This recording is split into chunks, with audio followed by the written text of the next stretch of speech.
Hello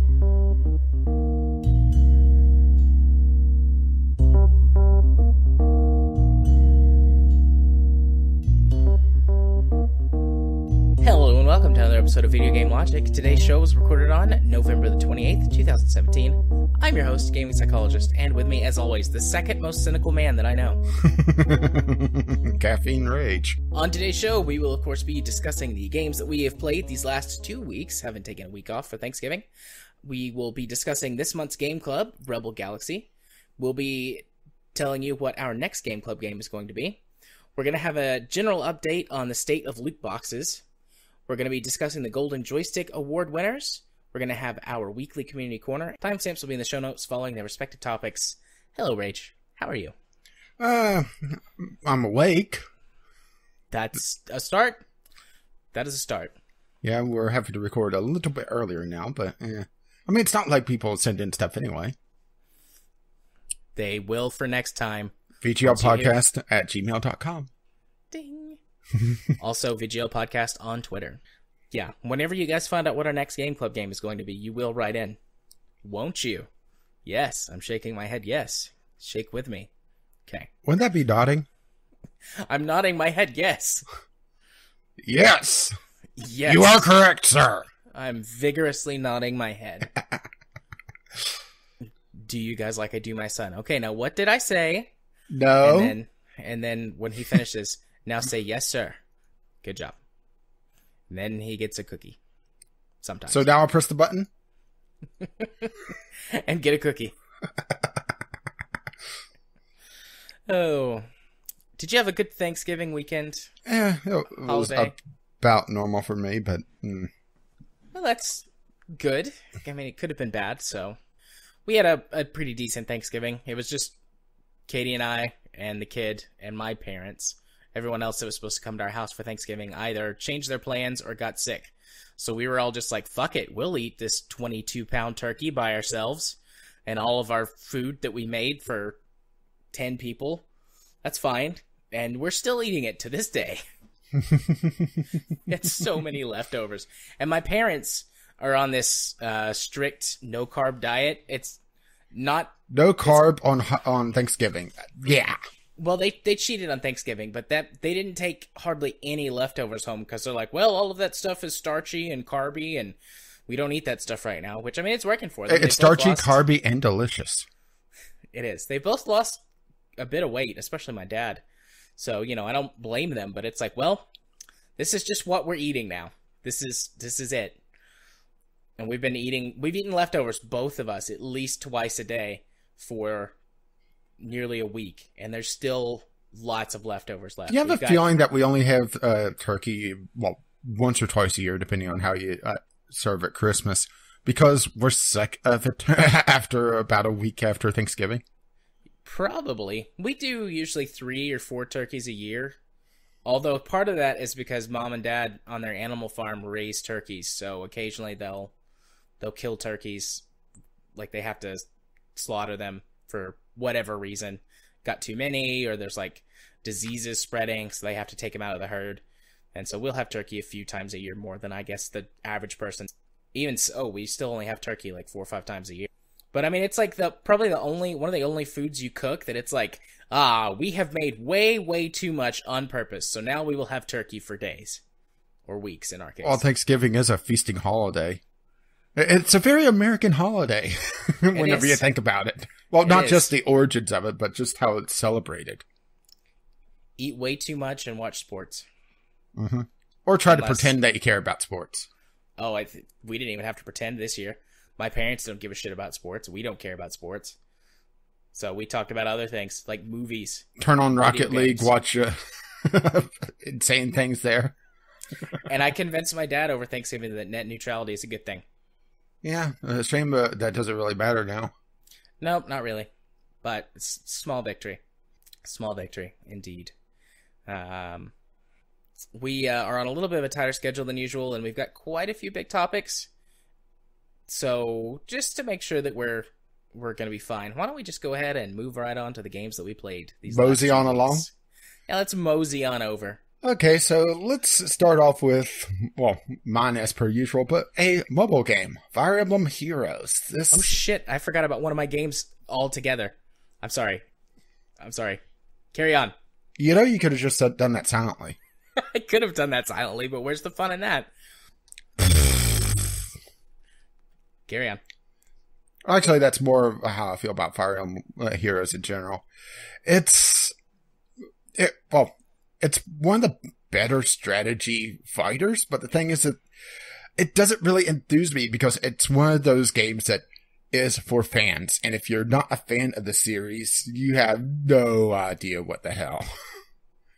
They don't really go out of their way to try to explain any of the mechanics outside of the very basic. Okay, now, fighters that have a red grouping, which is about 3 or 4 different weapon styles, are strong against green, which green is strong against blue, and blue is strong against red. But all the heroes have different stats, and they never really cover that, so there was a couple times that I didn't realize that I was going into a fight that, yes, I technically had the advantage, but because I was running a weaker hero, because it's the gotcha style, you know, or gotcha got you. Gotcha. Where you have a bunch of heroes, there's hundreds of them in this game. And they're all different star rankings. So if you don't have, your top star heroes, they're statistically weaker, even though that they may be a better fit for the fight. Okay. And because you're limited to 4 heroes at a time, it also feels like it doesn't do nearly as well strategically because you're forced into a more just all-out fight. And having any real support just feels lacking because, that's a hero that, yes, it is healing the other ones, but it's not doing damage, and fights are over very quickly. Unless you're in one of the modes that is several maps in a row, then you really want a healer to be able to heal up. It's a very conflicting and confusing thing if you're not a fan. Well, let's put it this way. There's layers on top of layers of systems in this game. It feels like how Warframe is now, where they built up over the years, but this is a game that's brand fucking new. Let's put it this way. When I loaded up the game for the first time, you know how you usually get the login bonuses? That's pretty standard, right? Yeah. I got 5 login bonuses from 5 separate systems and 5 separate fucking events that were running all at the same damn time. So why do I want to sit down and try to figure out what the fuck is going on with this thing? Is it brand new though? I know it released this year. Well, the mobile version is pretty new. I mean, this is pretty much from what I could tell. I'll fully admit that I never really sat down and played Fire Emblem. But it's pretty much the fighting systems of Fire Emblem, with some of the heroes, or at least a fair number of the heroes from the series, in the game. And there's nothing really connecting it. And there's nothing to really let a person that doesn't know these heroes, sort of in the camp, It's a Nintendo property. So it's one of those things that, if you haven't been with it for years, it's very not for you. At least that's how it felt to me. Yeah. I've heard them talk about Fire Emblem Heroes several times on the Co-optional podcast because Jesse is addicted to it because he loves Fire Emblem. Yeah. There's my point, really, is that how your first set of heroes that you summon, they have it where the only currency you get is these orbs. I should say the main currency. There are other currencies, of course, because it's a mobile-free game, so of course there's other currencies. And that's also the paid currency. And that's what's used to summon all the heroes. And for story reasons, they're under contracts whenever you summon them, and if you defeat them, you break their contracts, and they pop up in the gotcha balls, whatever. But The first set, you get a 5-star hero, and then you have the usually somewhere between 3 and 4 for the rest, with a very small chance, something like 3 or 4% for a 5-star hero out of each summon. So you're not going to get very many of them, right? Unless you're just dumping a lot of money in. And I'm assuming that these are probably very important characters in the lore or the story, but the story mode of this game is pretty much just a very long series of battles, and there's nothing to really kind of motivate me going along. They're trying to pretend that there's some sort of story saying, well, we gotta stop this evil queen because she's evil and she's a queen and she's summoning heroes to fight us, but we're summoning heroes to fight her, so it makes no sense. At least to someone that doesn't know what the fuck is going on. Nice. I love that. Video game logic. Ding. I mean, I at least gave it a shot. It's probably the best thing I could say about this game, is that I gave it a shot, and if you get enthused by pretty much the random encounter system, because it's what it is, it's the strategic layer from Fire Emblem, from everything I could tell, just looking around at various gameplay videos online. Then that's great, but if you want any sort of meaning behind it, or to have any clue of what's going on, then you're kind of screwed. Yeah, I would have much rather seen longer fights with 5 heroes to give a spot for the support, because that's probably my biggest problem with this game, is that support feels like it's a very just wasted spot, really, if you're running it.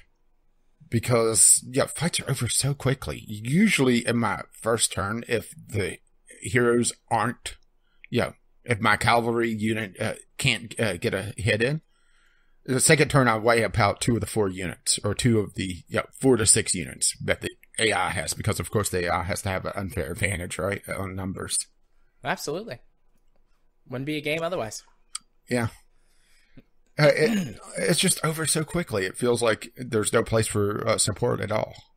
And that's, that takes, at least for me, a bit of the strategy out. I'm not sure if that's, just how it runs in Fire Emblem. I mean, it may. I haven't played a recent Fire Emblem game. I've played a Fire Emblem game before. Well, I've looked at Fire Emblem before, and actually thinking about playing one for the channel, but Nintendo game, so definitely don't want to touch that. Especially with how Nintendo's been acting recently with YouTube.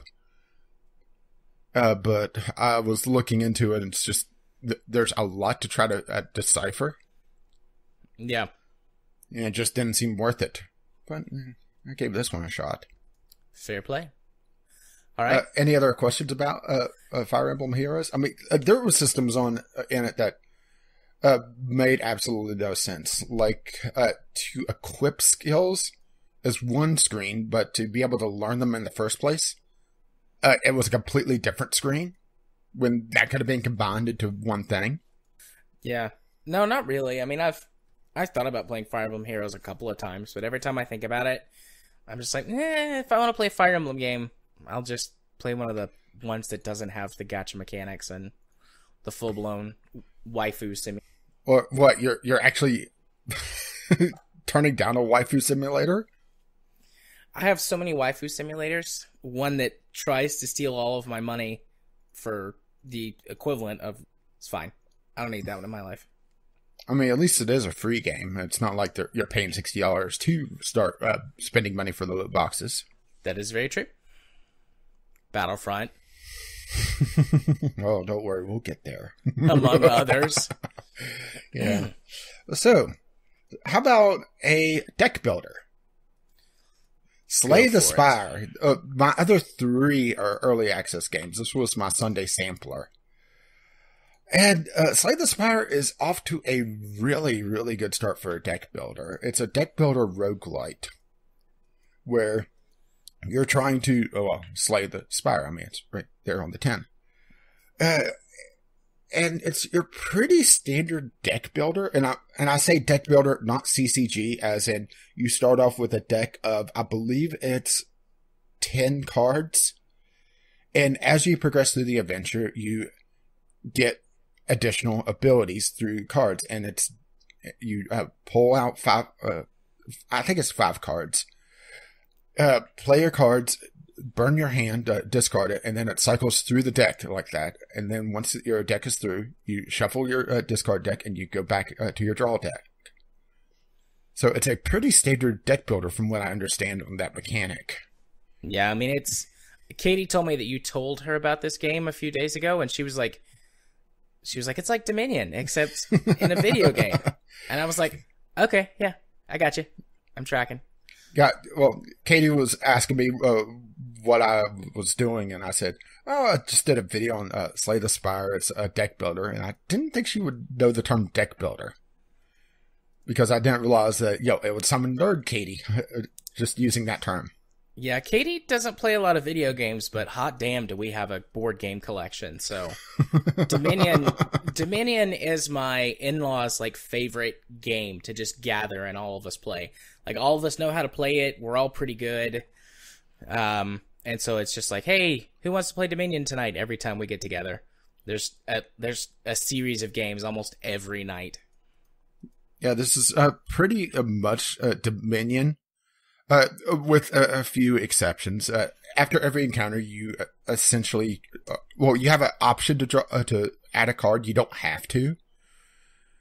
Out of a choice of 3 cards, and it's using the FTL style of map where you start on this long journey up the spire, and it is a very long game. It took me about half an hour to get through the first section of the game. And I believe that there's 4 or 5 sections. And since it's a roguelite, you die, you start at the beginning. And there's so far 2 of the 3 classes in. The warrior class, for lack of a better term, is a lot on physical damage and blocking, while the hunter class is more about poisoning enemies and, dodging or weakening enemies to lessen the effectiveness of their damage and shuffling through the deck quickly. So 2 very different styles of gameplay already. And each class has their own specific deck, and also as you play the class, you unlock extra cards for that deck that appear in the encounters. Which some of them have some really interesting synergy, particularly bouncing off of enemies' abilities. Because, of course, since this is a deck builder, the enemies, some of them will try to fill your deck with crap. Put a wound in your deck so that whenever you draw that, it just takes up a slot in your hand, and that's it. Or actively damages you when you discard it at the end of your turn. But then there's other abilities that causes exhaustion, where it removes that card from your deck for the duration of that combat. So mixing the 2 together could be really interesting and have some really fun combinations. Overall, I really enjoyed it so far. It is a little bit on the light side on gameplay so far, or I should say on content so far, because I was already seeing a lot of the same encounters, after a few hours. But it's one to keep an eye on. Yeah. She told me about it. I was like, oh, that looks interesting. I went and I looked, or sounds interesting. I went and I looked it up and put it on my wish list. I like a good deck builder. Yeah, there's not a lot of them on Steam, is there? No, not really. There's a few, but not a lot. And the problem is that everyone sees, the deck mechanic and thinks, oh, this is like Hearthstone. No, It's not Hearthstone. The difference in Hearthstone and this is that Hearthstone, you'd be building the deck from the outset. And I will say that it does get very tough. The first few runs were very difficult until I got the feeling of how particular enemies handle. And it does have the roguelite style where as you progress, there are random events that can pop up. You can see the map on one of the screenshots there if you go to the store page. You can see how the paths kind of diverge into their own little separate things. And it requires a lot of planning of your route to be able to avoid possibly some elites, which can give extra loot, but they're also very difficult. And since this is a roguelite, this isn't about winning the fight. This is about winning the fight decisively so that you can win the next fight, and then the next one, and then the next one. And that's where, sometimes fighting the elites just doesn't pay off. And then there's other things like the relic system where as you progress, you'll get treasures that do interesting things. Get the hunter, the warrior hero starts with a relic that heals them for a few hit points after every combat. And that could be upgraded with a boss relic, or there's ones that give extra gold, or ones that allow you to draw an extra card into your hand at the start of combat. It's enough to really shake things up. And I hope that as they go through early access, which I think they've already done the first patch after their early access release. There's a lot to look at. And I'm really hoping that they continue doing this. And it looks like they've done a lot of balance changes as well. Just since I played out last week, so. Is that a zombie whale? Yes, that's the zombie whale is what it sets you out on your quest. And if you get to the second area, he gives you a small buff to start your next quest. So it does allow you to sort of get on the ball for your next chance to slay the spire. And sometimes he gives you some very powerful things. Sometimes he doesn't give you anything of worth. There was one time that he, one of the options was to give up all my gold, which you start off with 99 gold. Yeah, enough to buy a couple potions and that sort of thing. But get an extra card. Or sometimes they'll let you remove a card from your deck, which can be helpful, but can also be hurtful, depending on how you want to build your deck and how your first few pulls really pay out. And that's probably the weakness right now, is that the first few pulls are what really sets the tone for the run, because the bosses are very difficult. And if you don't get something very good, within the first half of the run, you're going to struggle health-wise. And yes, there are campfires that allow you to rest and heal up, but there's only so many of them. But it was enough to keep me playing for 8 hours. So, right, it looks like I said, it looks good. When she told me about it, I specifically went and looked it up and added it to my wish list. And now that I've heard you talk about it, confirms my suspicion that it's a pretty good game, and I'll be picking that up soon-ish. Yeah, well, like I said, it just released on early access, so it's not on the autumn's or the Black Friday sale, so I'm not expecting to see it on sale for Christmas as well. Yeah. I'd be surprised if it is on sale then. So, moving along, don't sink. That's I'll try not to. That's usually the objective for most ship games. Unless you're in a submarine, then that's kind of the entire point, is to sink. This is, once again, another roguelite adventure, Sid Meier's Pirates-like game. This is also very early in its early access phase, and right now I cannot recommend it just because there is just so little content in this.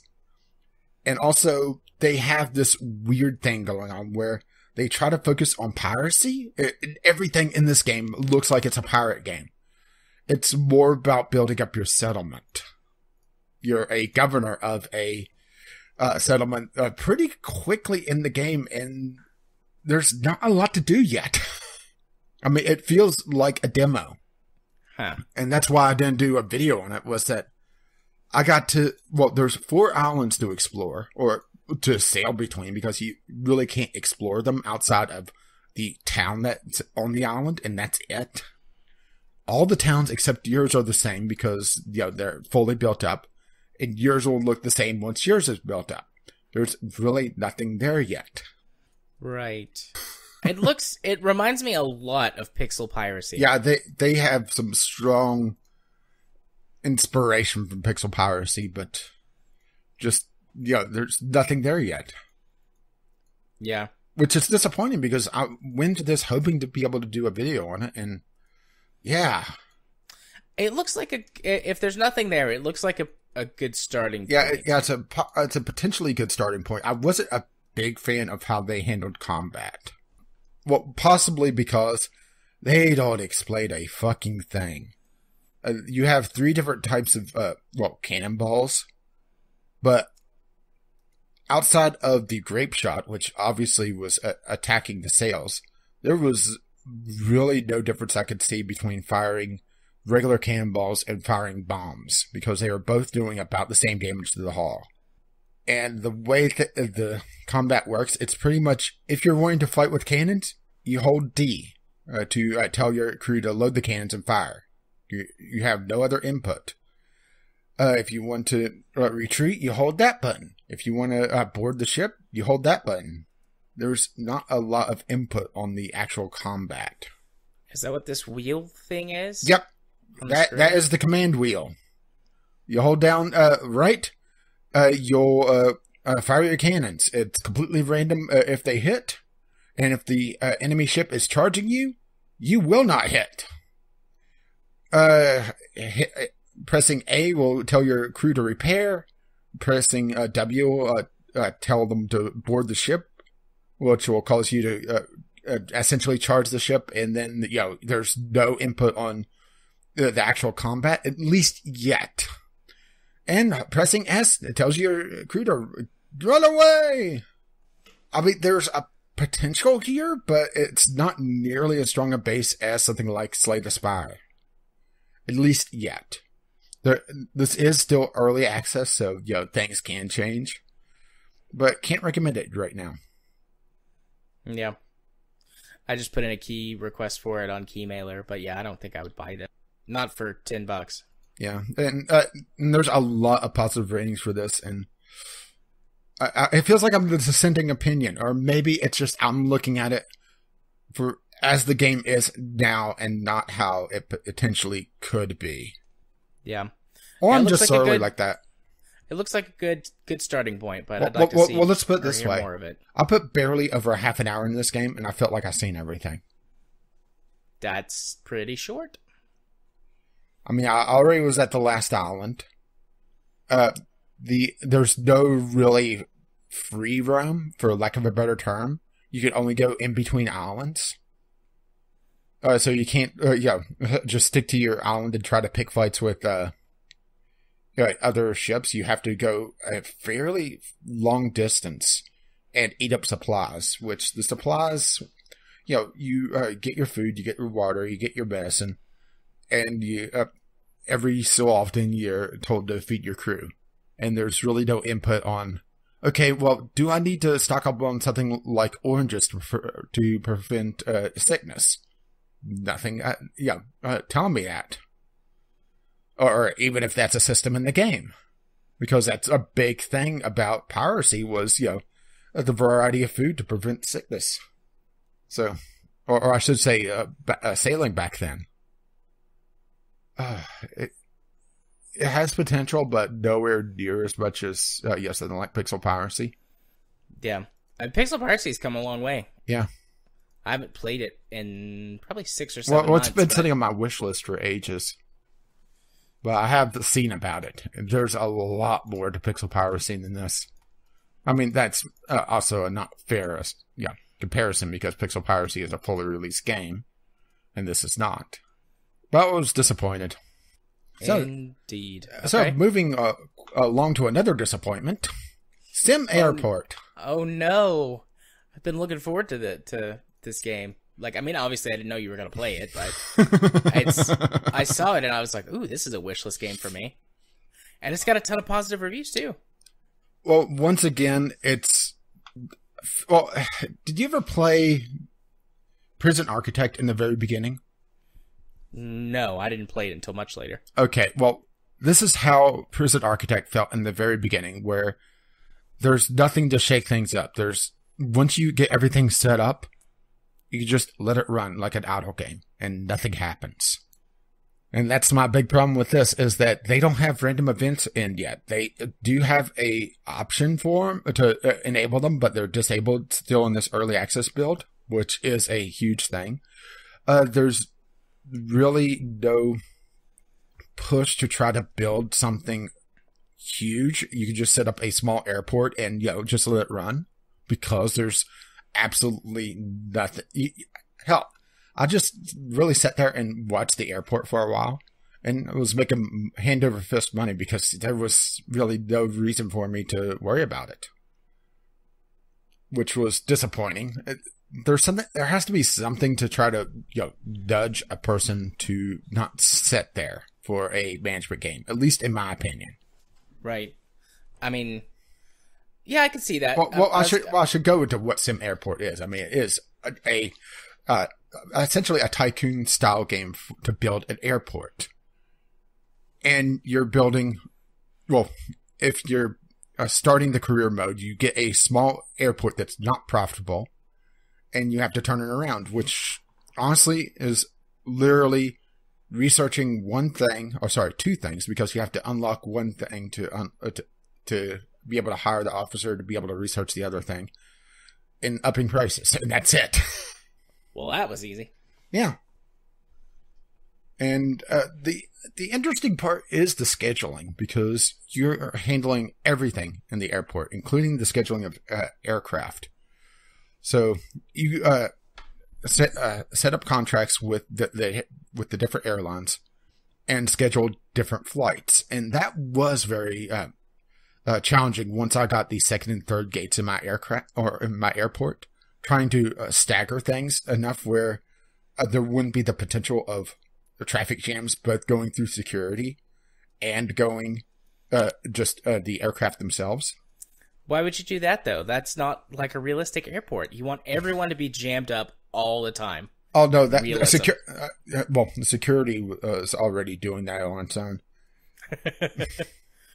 That's why I had to stagger things more, was that I was having one aircraft come in that had, this massive Airbus, and was requiring, getting 150 people through security, which there's not a lot of upgrades yet. There's not a lot of things to try to streamline things yet. So most of the airports in the workshop had these absolutely fucking massive security areas, because there's nothing to try to streamline things. It's just throw more things at the thing. You need more throughput. You can't research to make things more streamlined. Just add another half dozen metal detectors, and there's really no reason to add outside of just having the throughput to have metal detectors over body scanners, because there's no random events to say that, well, this person was able to sneak plastic explosives through because you didn't have a body scanner. Maybe that'll be something in the future, but it's once again an interesting start, and probably something I'll do a video on once it's cooked a little bit more. But it has the problem that the original, the first, I would say, few builds a Prison Architect had, was that there's nothing to shake things up. There's nothing to really worry about. It's, right. Build up your airport, get it profitable, then sit there and let the money flow in until you get enough to be able to build your next project. And that's not quite enthusing to me. That sounds pretty good to me. But, I've played Factorio for over 300 hours now. Of course. Of course. Of course. Of course. Okay, so... Any questions about this since you had this on your radar? I don't think so. I mean, a lot of the mechanics right now are built around have this because game says so. Yeah. Right. You have to have your security because the game says to have your security. And there's, it would have been a lot more interesting, at least to me right now. This may be something in the future where, okay, well, what if more lax on my security to allow a bigger throughput, would that piss off the airlines? Or would I get the FAA on me, or wherever this actually is, for not having proper security, instead of just having the game say, "Oh no, can't do that. Shut down all the airport because someone could get around security." Breaking the rules. Yeah, that would be more interesting. Allow you to be a bit more dynamic with it. Mm-hmm. Allow me to run the risk of angering the flights. Or the flight providers. Also, I'd like to know what random events would be. I mean, weather, that one's pretty obvious. Well, weather is technically in the game right now, but it's just a dynamic, wind goes up, wind goes down. You can't explain it. That was funnier than it should have been. Oh, it just caught me off guard, I guess. But anyways, okay. But there's nothing like a weather system. Look at the forecast and see thunderstorms on the next few days. And because of how the scheduling system is set up, where you're scheduling flights a day in advance, you're going to have to need at least 2 or 3 days warning on all your flights or your weather to be able to say, okay, well, there's a lot of storms coming in. Maybe I want to back off the flights because I may have a runway that shuts down because of too much crosswind. I mean, that would be a lot more interesting. Or have something like terrorism threats, or have it where some sort of new rule that says, well, there has to be body scanners, or there has to be an extra layer of security to force me to adjust my build. Because there's not a lot to shake things up. The biggest variance right now is the wind slowly varying, which, once you put in one upgrade on the runways, that doesn't matter because it raises the threshold enough. Or you build a second runway in a different direction. Your base one is east to west, so build one north to south, and you should be okay. But have it where it makes you think a little bit more. Maybe I'm asking too much of the game. I don't know. I mean, there's simulator games or tycoon or management games that throw all kinds of different things at you. I don't think it's too much. And that's just not the type of game that it's trying to be. Yeah. But, I mean, the game is called Airport Simulator. Even just having real dynamic weather and having to decide, do I take the risk on my flights, or is this clearly like a no-go? I mean, they do have the basis. They do have the basis of the dynamic weather, but it's not fleshed out nearly as much as it should be. And also, as far as I can tell, it's always at least temperate. I think also another thing should be temperature, because there's been major problems with heat waves. Not just the obvious one you would think of would be blizzards, but heat waves where it's actually too hot for the aircraft to function. Once again, depending on where the airport is. Right. Or have it where if it's too hot outside, if a plane sits at the gate too long, then it may cancel the flight. Because I had flights that would just sit and wait because, there was one person that was stuck in security because they went off to go take a shit or something. It would be at the back of the line and would, have to go through a security as the plane was coming in. Well, they would sit there and, happily wait. Well, that's usually not a thing. Yeah, people wait for a little while before they start to get cranky. Well, I was talking about the plane itself. Well, planes will wait there for a little while before they start to get cranky. Yeah, then they just start fucking. I mean, where do you think Cessnas come from? Well, when a mommy Boeing and a daddy Boeing love each other very much. But this is kind of the basis of the games I played. A good start. I think that they could build up to a really good simulator. It just depends on where they take it, and also how much post launch support. Because right now, pretty much the workshop is just, different airlines, cosmetics and just different airplanes or airports. So it'll be interesting to see if they add mod support as well. They do have infrastructure where you can build up your baggage, your baggage hauling, but that was pretty much just set it and you're done. That would be an interesting random event, actually, is have the luggage system jam. Is there a lost luggage mechanic? No. Well, I mean, that's a good thing for those passengers, but that's not very simulated.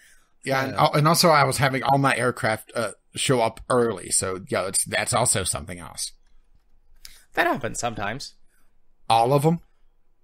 No. All of them were showing up half an hour early and departing 45 minutes early because everybody was getting through security. Well, yeah, I don't have any other questions. Hopefully it improves. It's still on my wish list. I'm not gonna dump it, but I might wait for it to be a lot cheaper. Yeah, cook a little bit more. Yeah, and once again, it feels like the dissenting opinion. Granted, there is some negatives on here, but it's towards the bottom of the page. Yeah. I did end up just sitting there and watching it for a while. I mean, I played 12 hours of it, trying to, get a feel for it. To see if there was something that shakes things up later. But no, not really. Okay. It turned into an idle game. Which may be right up your alley because of the game you played most. Yeah, right now anyways. Which I'm going to talk about that. But not right now. The first game on my list is the game that I forgot earlier. And that is Animal Crossing Pocket Camp, which is my dear listener, have you ever played an Animal Crossing game? No. If your answer is yes, this is literally every other Animal Crossing game, but they have now made it so that the normal bits of Animal Crossing where you have to wait, you can now spend real money to skip those wait times. Goody. For anyone else who hasn't played an Animal Crossing game, Animal Crossing was like the mobile game before mobile games were a thing. You show up at a place, and this one, it's like a summer camp type place or like a campground. I'm not 100% sure. It's kind of vague, and there's a lot of things that come and go. Creatures, anthropomorphic animals. So, quick question. Based on what I know about Animal Crossing, how quickly do you get in debt? Actually, you don't. Obviously not an Animal Crossing game then, because... Yeah. That's literally the only thing I know about Animal Crossing is you quickly get in debt.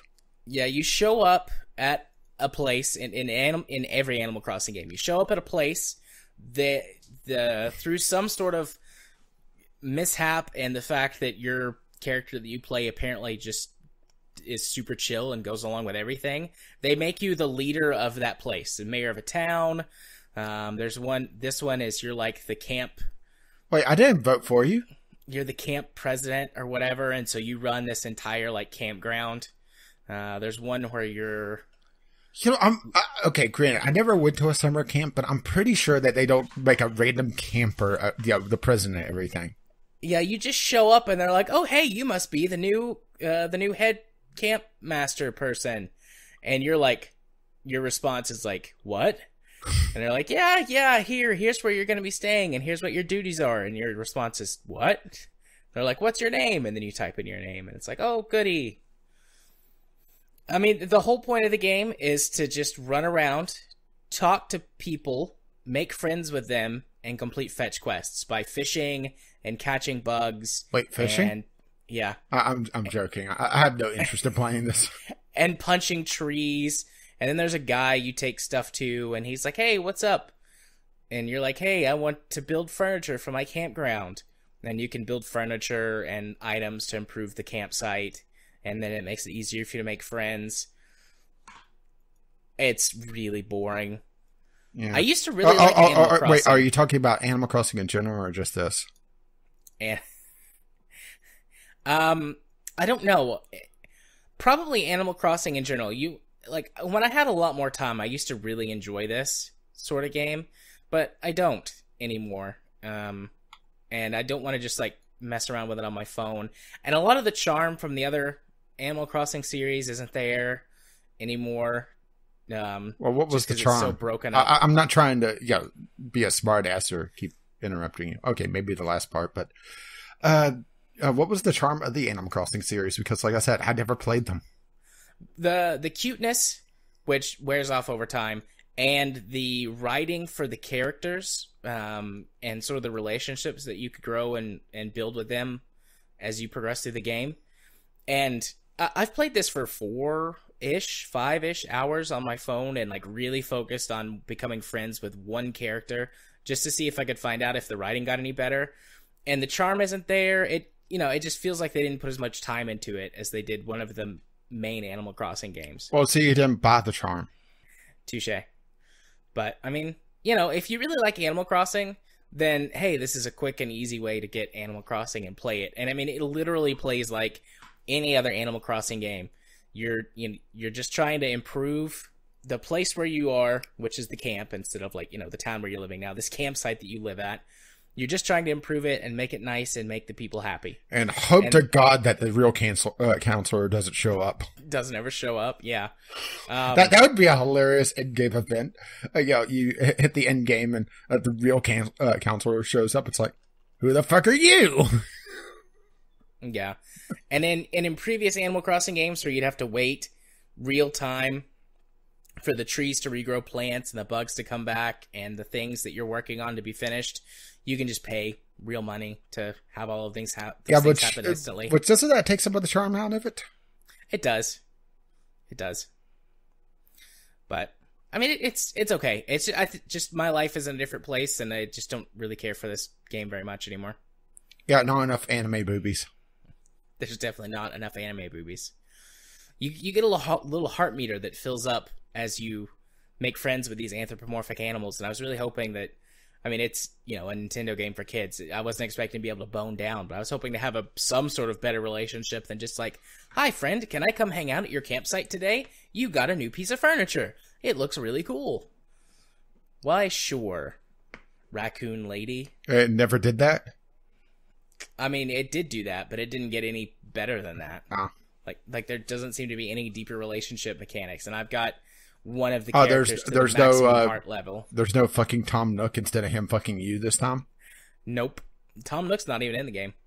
Or he is, I haven't found him. That's how you don't get in debt. That's literally the only character I know from Animal Crossing.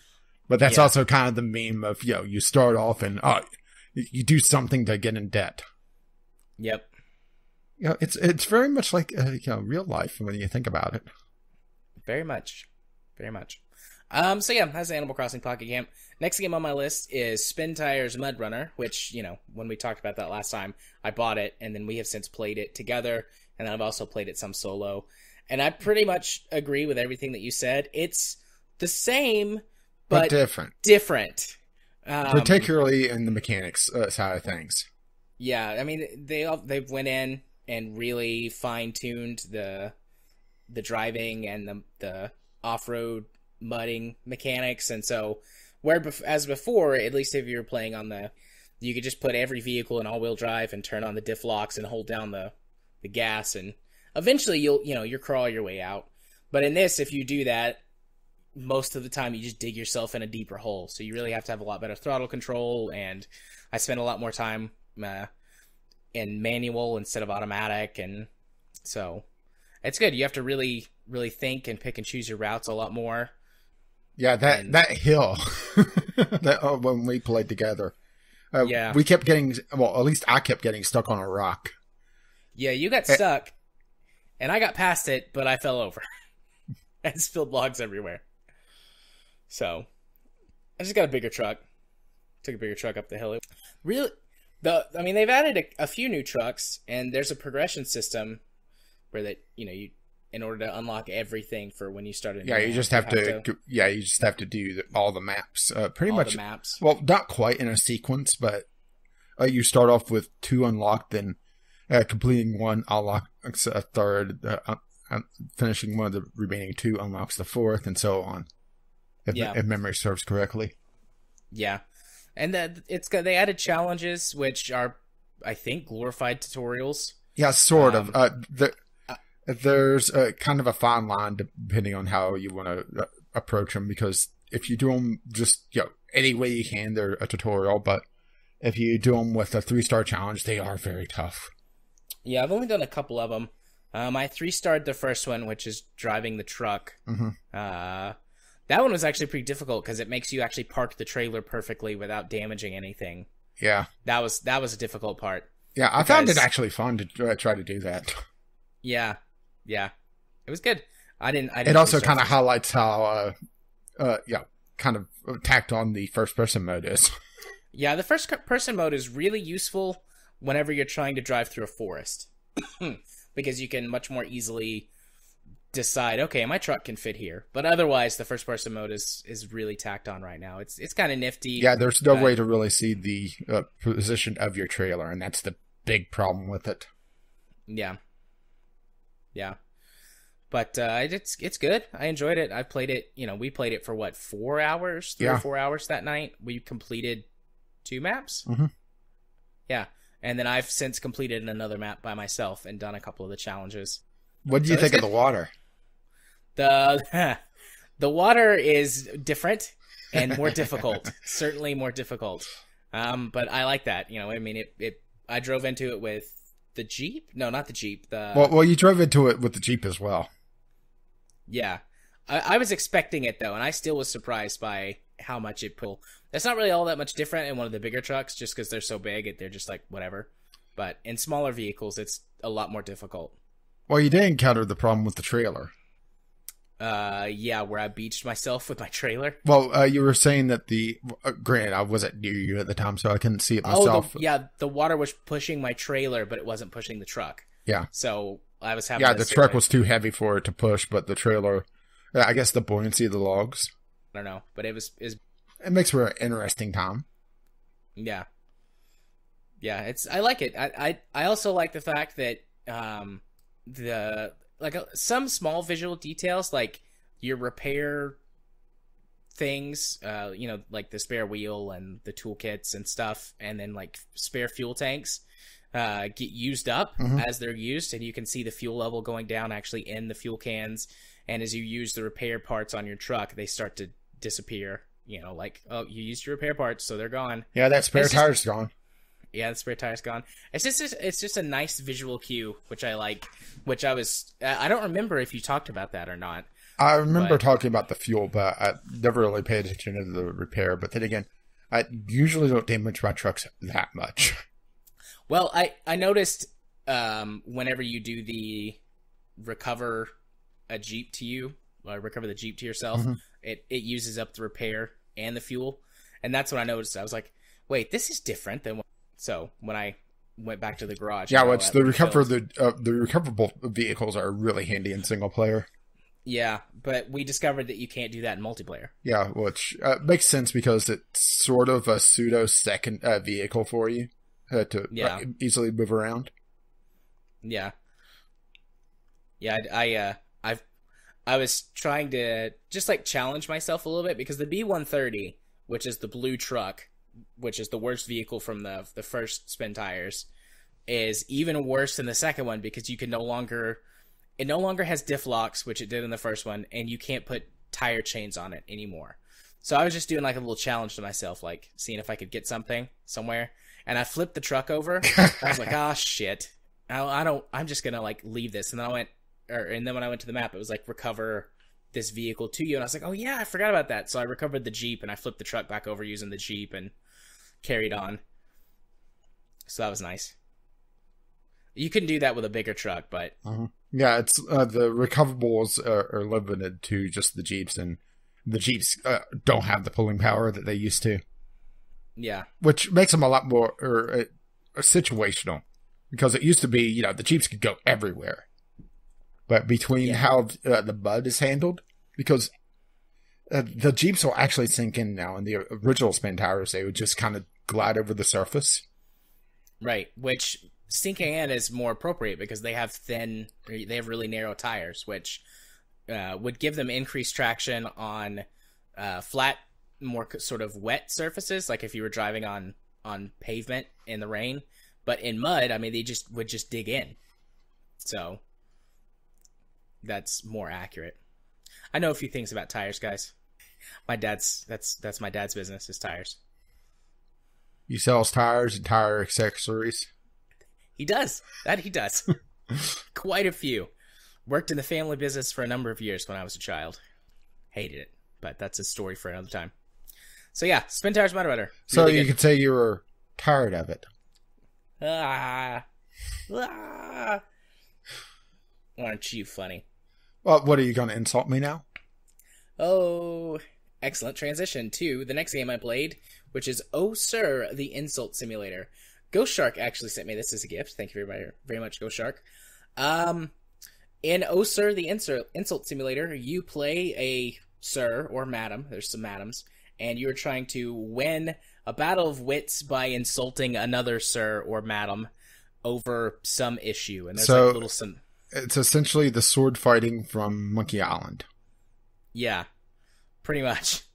And there's like little scenarios that it puts you in. It's like, just to sort of set the stage. Like, there's one that is just a carbon copy bird skit from Monty Python. And that's how that one sets up, and you have to win that one. That one's pretty funny. There's one where someone like takes your seat on a train, and you have to insult them until they leave and you get your seat back. There's a couple other ones. So those are all cute and fun. And the way it works is that you're trying to chain together the best insult, and there's multipliers and like ways that you can carry over points from like previous rounds to get a bigger multiplier. And it's things like if you can continue to insult like a person's mother, for example, you can build up multipliers. But the way it works is that there's a shared pool of words that you and your opponent have, and each round one person will go first, and that alternates between rounds. And you have this pool, and you're trying to build the best insult from the pool, but you also have a few words that only you can use. They're just like down in the corner, and you can refresh them once during the battle of wits by drinking tea, which I thought was cute. It almost sounds like this game is very British. I can't imagine why. Indeed.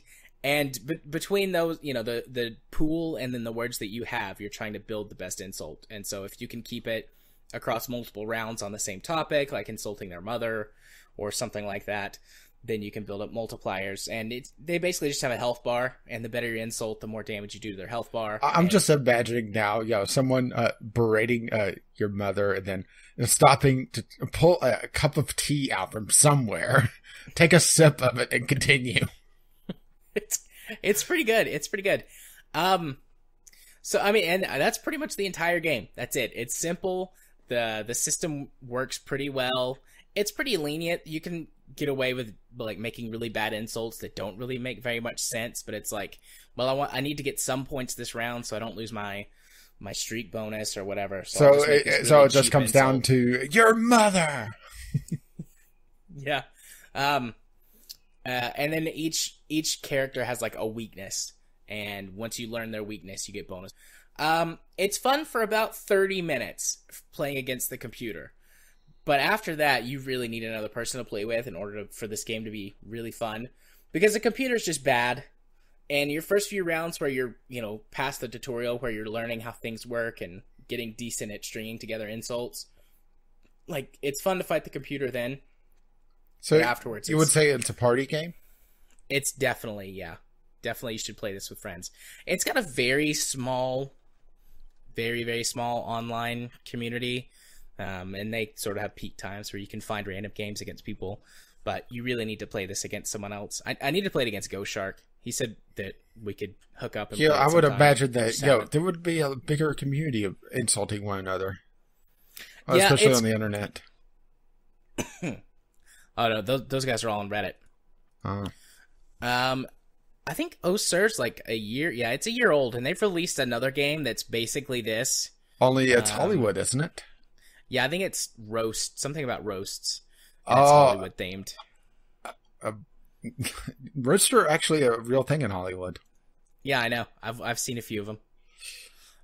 Of course, if I play that, everything I would hear is in Gilbert Gottfried's voice. That would be amazing. But yeah, it's a fun, cute little game. That if how many people own it? It's just me and Ghost Shark. Okay, so Ghost Shark, I definitely need to hit you up at some point so we can play this together. And so we should have some other people in our audience get together or buy this, or maybe I should buy it for them. It's really cheap. Maybe that can be like my annual Christmas giveaway. I'll give away a whole bunch of copies of Oh Sir, and then we can have like a tournament night or something for stream nights. Whenever those come back. Yeah, that has to be, stream nights have to come back first. Yeah, yep. There's a plan to have those come back. Now that Katie has got a stable schedule and I've got a stable schedule, but I was going to talk some more about that. Yeah, but that's far away. A long time ago in a galaxy. There was loot boxes. Oh, wait.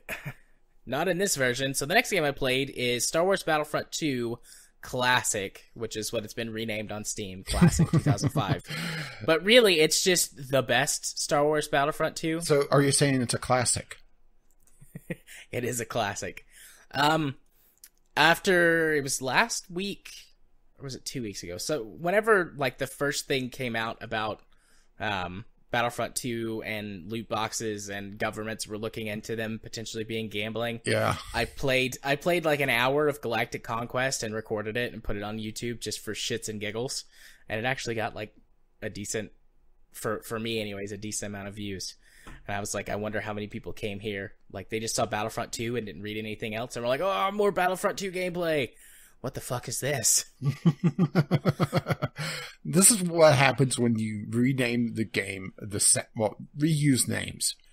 I mean, hell, Tomb Raider's really bad about this. Yeah.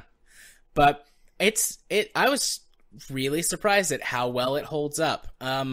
They have put some work into making it run at, some work. I assume it was just like a simple or a quick patch, but it runs at modern resolutions, and doesn't look like garbage. The menus are all like 4:3, but once you actually start a match, it plays in a proper 16:9 aspect ratio, so 1920 by 1080, and it was running at like 900 frames a second, according to the FPS counter. But the human eye can't see that many. And it's also got server support now. Yeah, they patched it recently to add multiplayer back in.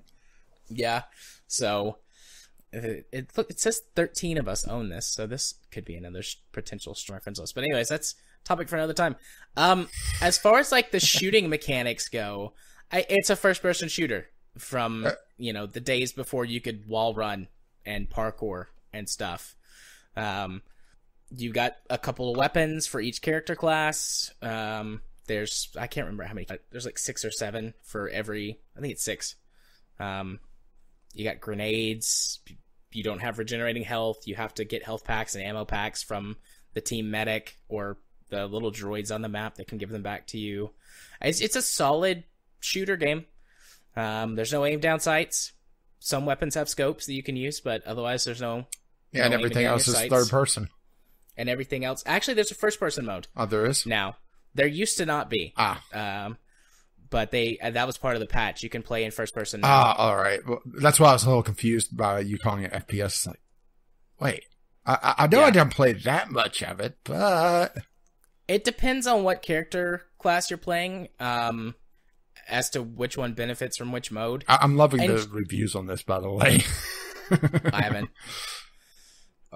Better than EA's for the following reasons. No microtransactions, no 40 hours gameplay per hero unlock, no pay-to-win ass hattery, mods, good community, 10% of the prices of EA's version.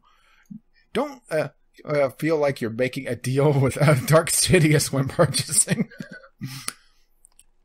Will probably live longer due to less exposure to EA's cancer. Still awesome 12 years on. No whiny 12-year-olds defending a game they don't understand. Don't have to earn a 6-figure salary to keep up with the player base. More heroes and Galactic Conquest. Yeah. It's just a solid game. The only part of it that really doesn't hold up, and it's just because of the way that the flight is done, is the space battles. The flight controls are weird. It's simulated joystick with your mouse.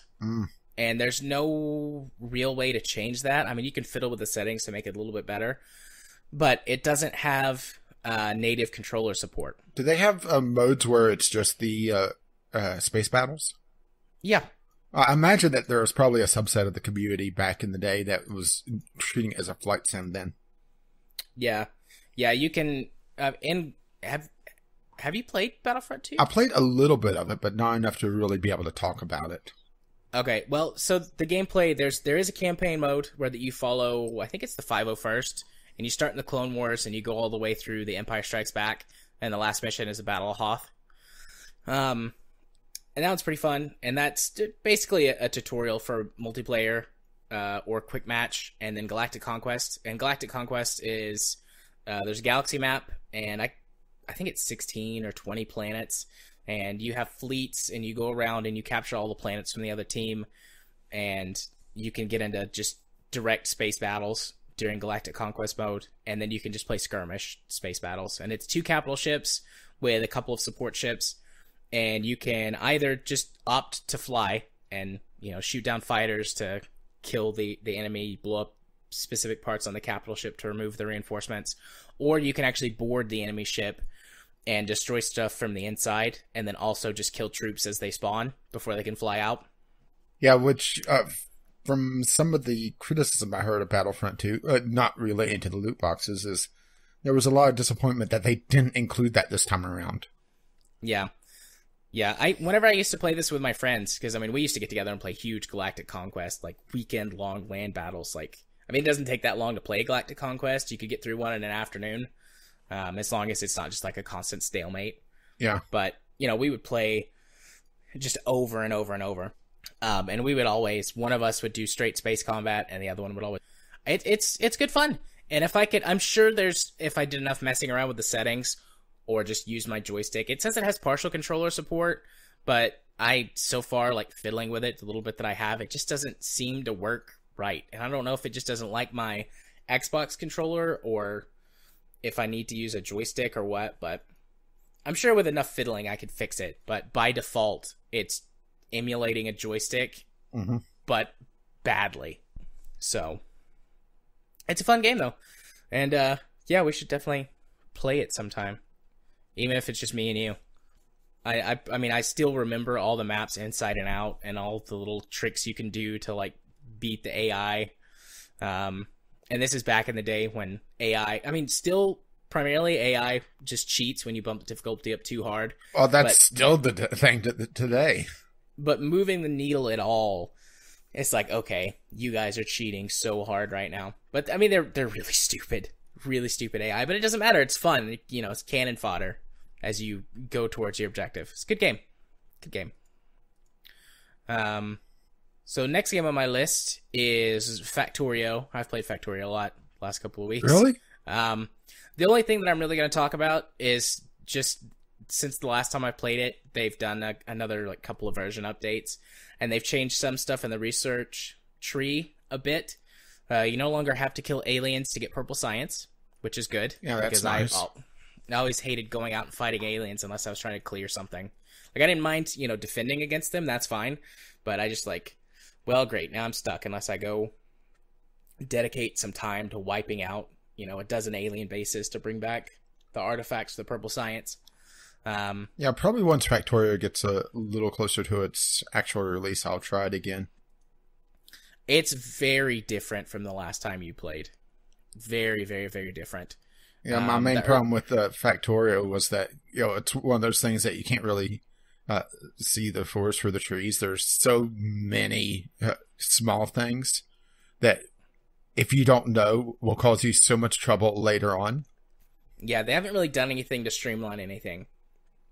It's still very much, you know, just a sandbox that you play in until you learn what to do, and you build better and better castles every time. But the other thing they've done with the research tree is that they've shuffled up the robotics stuff. Because I always prefer using a robot factory as opposed to building a factory with a cajillion conveyor belts. But what they've done now is, it was when you research the robots, you got everything. You got all of the different logistics chests, which allows you to, just set up for your bots to bring stuff to from one place to another automatically. You got all of that when you research the robots, but now whenever you do it, you only get 2 of the chests, which allow you to set it where the robots can bring stuff to you, if you want them to bring you things to your inventory. But you have to research something else that's another 2 or 3 layers deep in the tech tree to let you get the other logistics chests, which allow them to deliver stuff to factories. So that slowed me down a bit, because I was like, well, I could automate some of this stuff the old-fashioned way with conveyor belts, or I could just stand around for 3 hours, handcraft everything I need to get this research upgrade, then go about my business. And that's what I did. And they balanced nuclear power a little bit better too, so that your one reactor, or like the per reactor ability is better. Like it can heat up, or it can run more steam turbines before you start to get diminishing returns, and then eventually have got too much for it to function. Nuclear power is a little bit, because you don't have to have enough resources to build 2 reactors in order to power your massive factory complex. You can get away with 1. So that's pretty much that. Yay, Factorio. All right, so something else I don't really have anything to say about. Yep, the last game on my list is Halo 5 Guardians. For Black Friday, Microsoft they've got, what's it called? Xbox Game Pass. It's this service that you can subscribe to. Yeah, You I think I'll pass. You can download any of the games that are on the service, which right now it's I think 120 something games between Xbox 360 and Xbox One titles. But you just pay. Normally you pay $15 a month, or is it? It's $10 or $15 a month, and then you get access to all those games. But for Black Friday, you could get your first month for $1. So I was like, fuck it, I'll play $1 and have access to these games. There's a couple I've been wanting to play anyways that I wouldn't buy. So Halo 5 Guardians was the first one that I played. And I have many thoughts about this game. So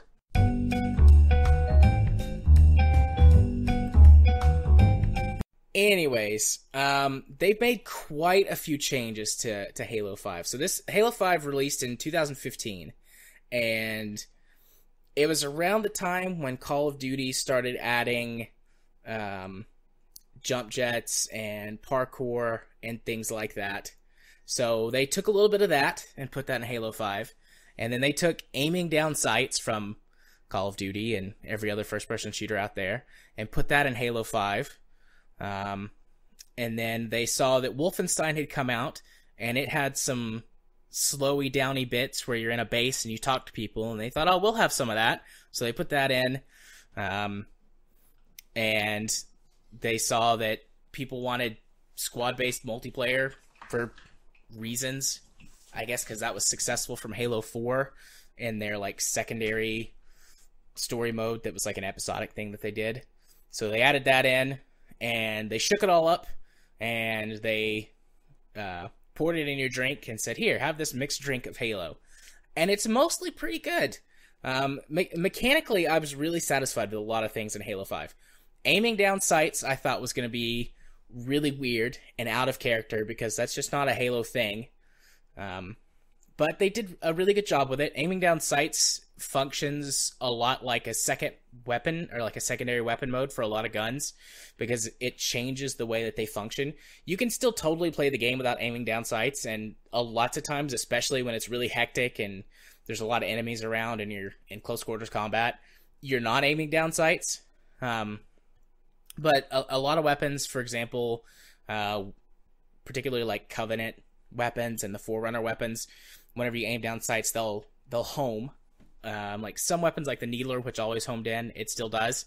But other weapons that used to not home now will if you aim down the sights. Like, it's just a little bit. It's not enough that it'll hit anything, but it'll adjust a little bit for you. So that's pretty nice. There's a couple of weapons, like there's a something plasma caster, I think is what it's called, but think like crossbow or bolt caster from Star Wars, like that sort of thing. And if you don't aim down sights, it just launches a projectile that hits and explodes. But if you do aim down sights, it allows you to charge up the shot. And then when you shoot it at an enemy, it explodes, and then also has like a a shrapnel effect, and it'll spray little plasma bombs out that also explode. They do less damage, but, you get some AoE damage out of it as opposed to just, like, basically shooting a plasma grenade onto someone. So that's pretty neat. The human weapons are really the only ones that it's like, I'm literally just aiming down a sight. Which that kind of makes sense. But, it still kind of sucks that they couldn't do anything more interesting with the human guns. But I get it. So that was pretty nice. The added mobility is really cool. They didn't go overboard with it, like in the more recent Call of Duties and Titanfall. Basically, you have a little jetpack that lets you boost around. You can't, like, fly with it. It lets you hover a little bit. It can give you a quick burst of speed or move you around in midair for, like, dodges or to give you a little boost to jump a longer distance, that sort of thing. Which is really nice. And there's also now a verticality to most of the levels. So just about any combat encounter you come to, you could just charge in Halo style. Or you could look around a little bit and be like, I wonder if I could climb up there and then maybe, like, flank them or get a sniper position. And most of the time you can. So if you actually take the time to examine the battlefield, you can use aspects, certain aspects of it to your advantage. In some cases, I don't know if, like, it's game breaking or not, but a few encounters I found myself being able to get so far up that the enemies just, like, couldn't hit me. And I assume that that's, like, either a glitch or they just weren't, like, expecting someone to try and climb up that far, but I did, so I was able to sort of cheat a couple of areas that way. But so that they did that really well. Things that I said. Oh, the little story bits where you're supposed to, like, stop and talk to characters. This one was no good, and I think this just kind of shifts into the general tone of storytelling for it. Traditionally, Halo 1 was the worst story, and then 2 and 3 were better. Most people consider Halo 3 to be, like, the best in the series, both gameplay and story-wise. Halo ODST and Reach were both pretty good story-wise.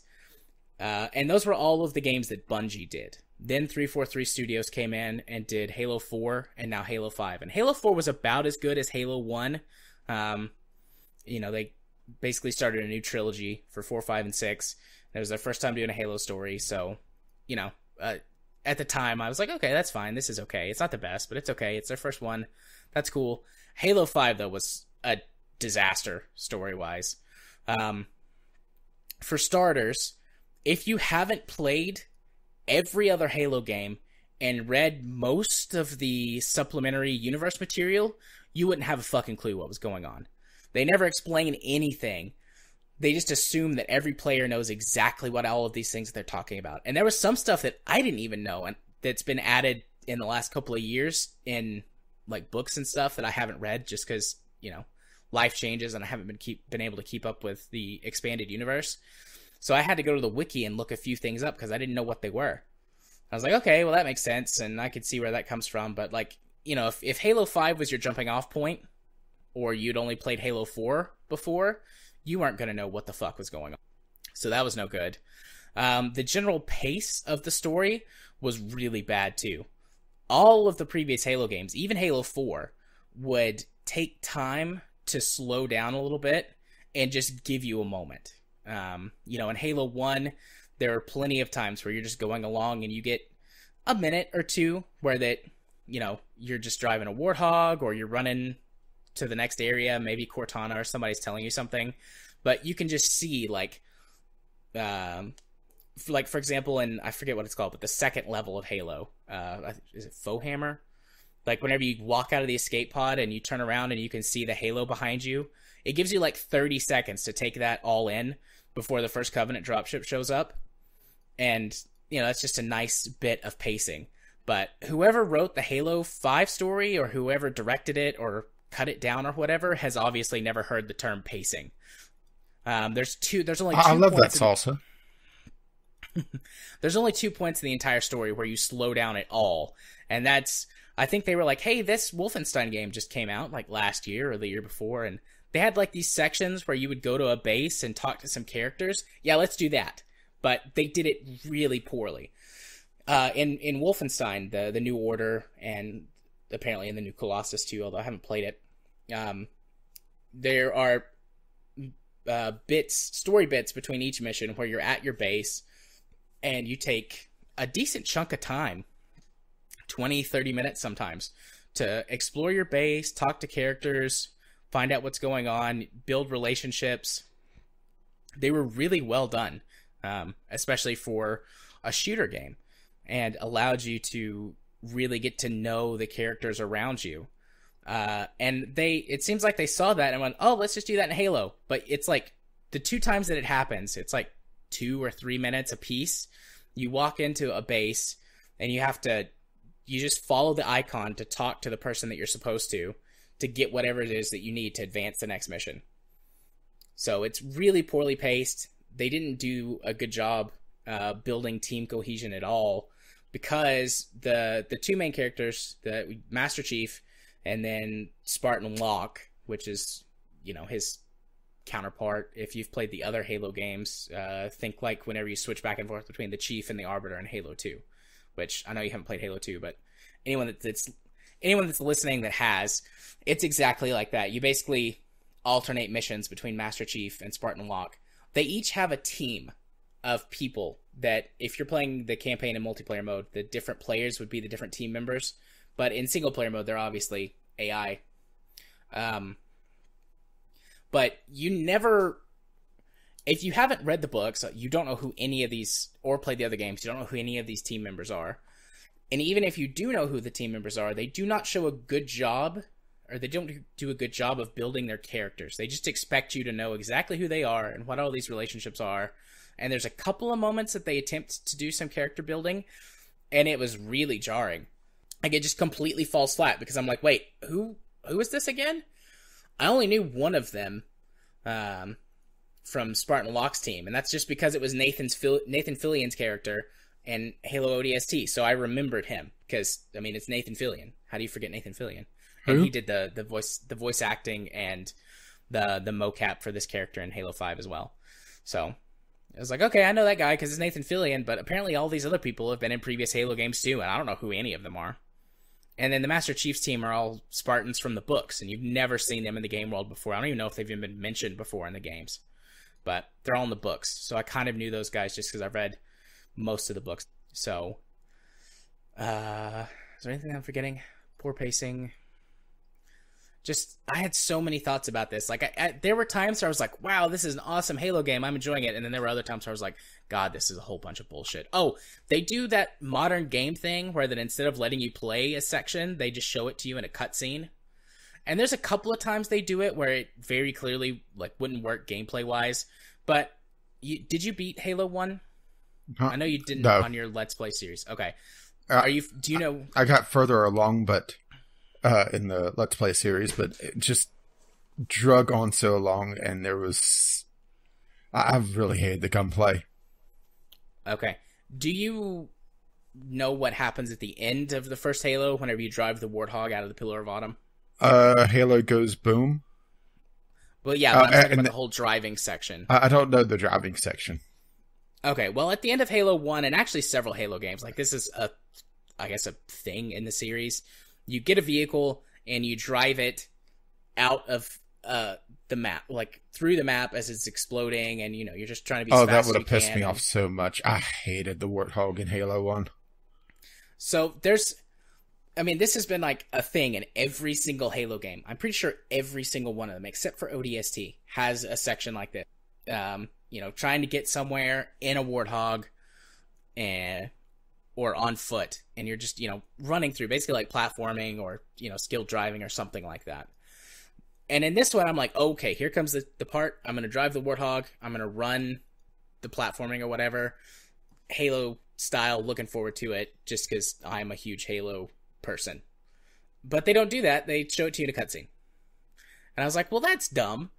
Because, like, this is one of Halo's things where you do that. And it's fun, and it's silly, and it's over the top, and, like, action movie set piece type thing. And they just didn't do that. Put it in cutscene.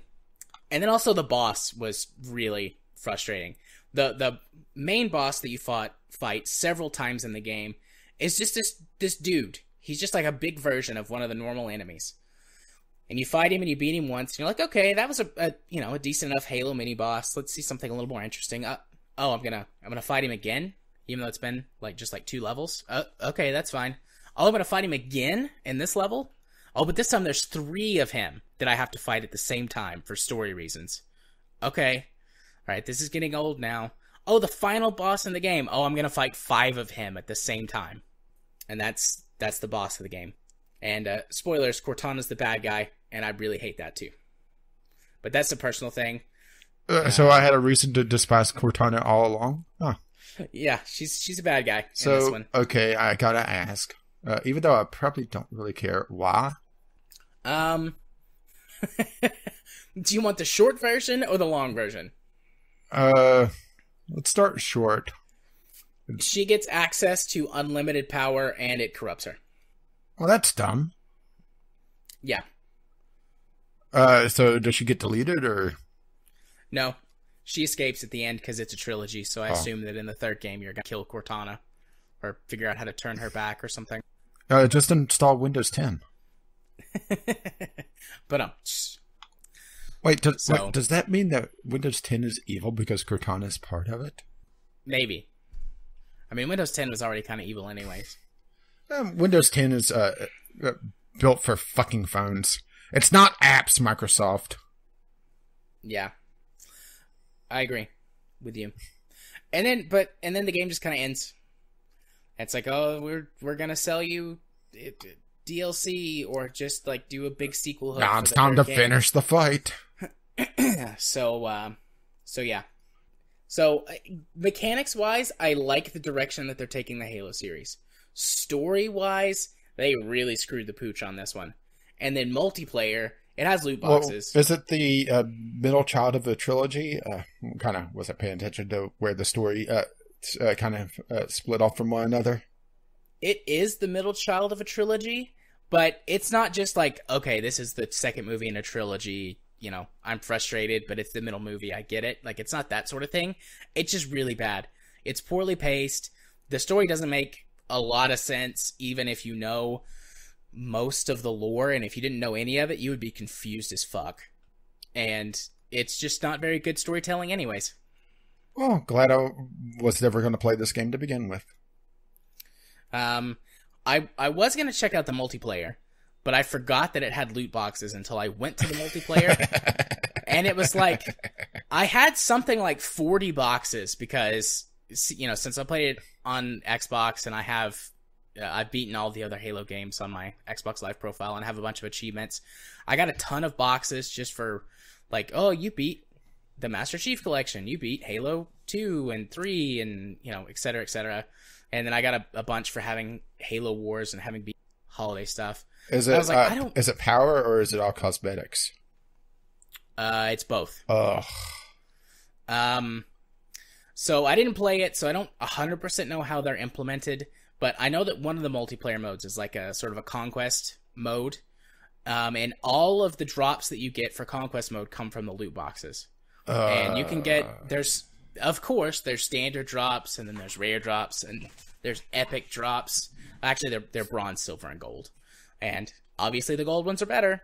And this goes for weapons and vehicles for the conquest mode. Yeah, but remember, it's not gambling. Yet. And then they had a bunch of cosmetic stuff as well.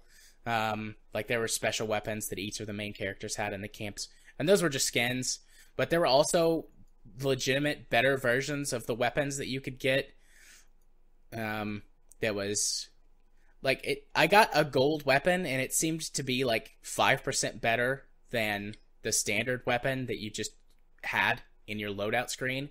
But still, 5% makes a big difference in every encounter that you get in, especially in Halo, because the time to kill in Halo is very low. So, 5% means that you're going to win almost every fight, unless the other person has 10%. Has 10%, or is, you know, just got a lot higher skill level than you. And like, I opened the boxes and looked at the stuff so I could kind of like report on that, and then I was like, I don't want to play this. I don't want to play a game where that I'm disadvantaged, not because, you know, I'm worse than someone else or because I couldn't get to the weapon on the map fast enough, like that sort of thing, but because they have a better starting loadout than me, because they have a gold weapon and I just have the regular one. So I turned it off and deleted it from my Xbox, and I'll never play it again. unless there's like a Halo whatever collection. I don't know, then I might pick that up. The Halo Master Chief collection. Master Chief 2 Electric Boogaloo. So yeah, those are all the games that I played this week. Yay. Well, there was also one other game you played this week. Well, yeah, but that's the Game Club game, and I need to take a short break before we move to that portion.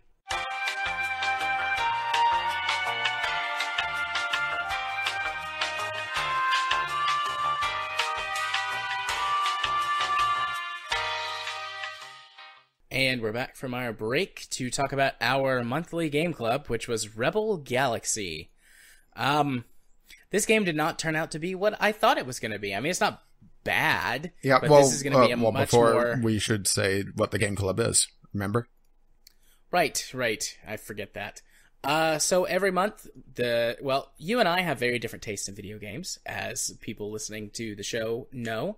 But if you're a new listener, you might not know that. And so in order to get our opinion about the same game at the same time, we do a monthly game club where we choose in advance a game that we play, and you and I will play it as much as we can, depending on the game. Sometimes it's to completion, sometimes it's not.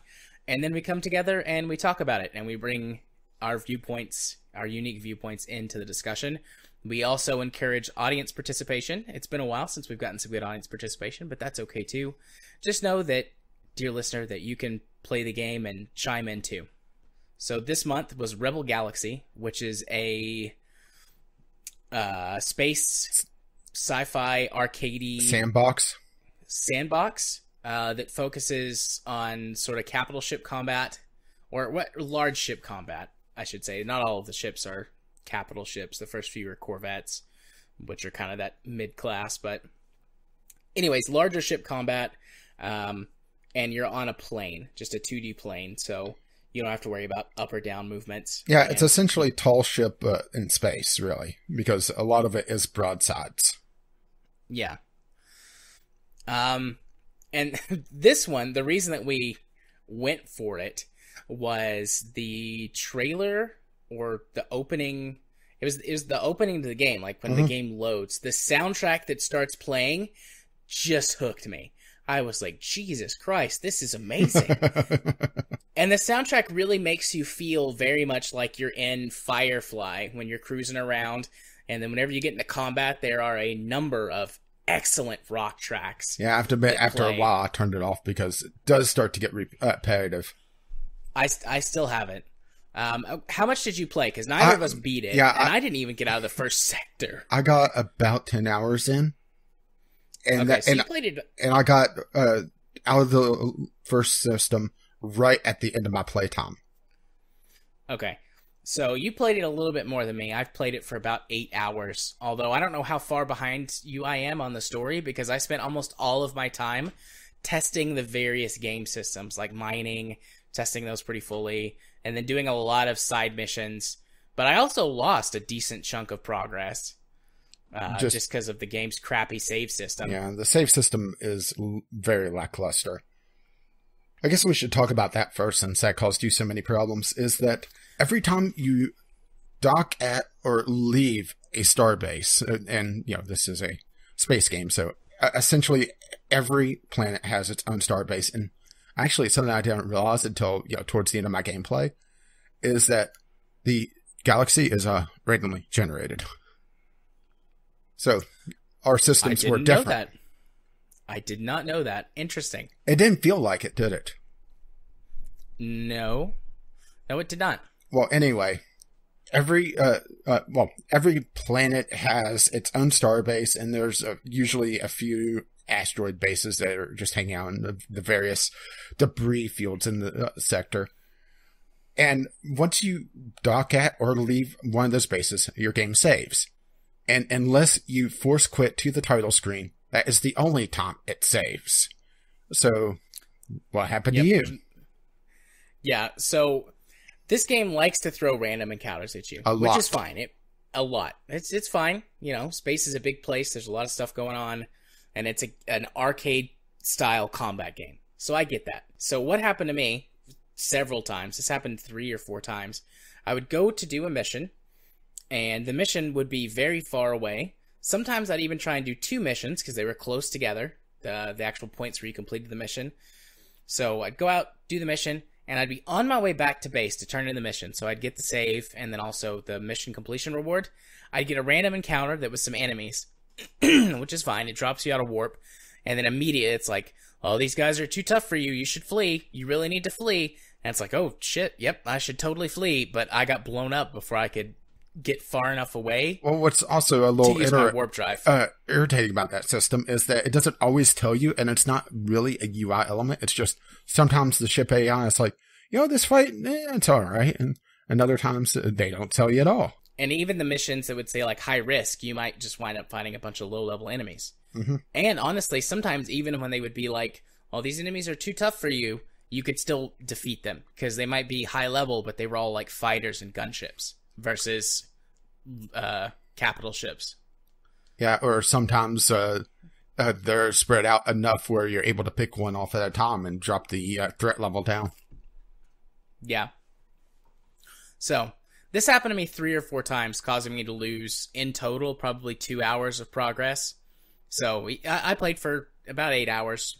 But you only have probably 5 to 6 of actual progress time. Right. Which was really frustrating. And that happened even once I got out of the starter ship. You can do a decent amount to upgrade your starter ship, and the second ship is not very expensive. It's only like, 100,000 credits? Maybe not even that much? It depends on what faction, because there's actually a few different factions, and they each have their own line of ships. Right. What were they? The militia ships? Or... Well, actually, I ended up going from one of the militia ships into one of the... I don't know what the faction is, but one of the other faction ships, which wasn't that much more expensive. Well, it had an extra turret. Yeah. Which is omnidirectional compared to the broadsides. It was weaker on the broadsides, but ended up doing more damage overall because the broadsides are very situational just because of how the game aims. Yep. There's a... Well, okay, so you can just fire your broadsides and it just kind of shoots them off pseudo-randomly. I don't really know if it aims them or not. I think it's just random. Or you can hold down you just have to hold down in order to do a focused aim. Otherwise, it's just a scatter shot.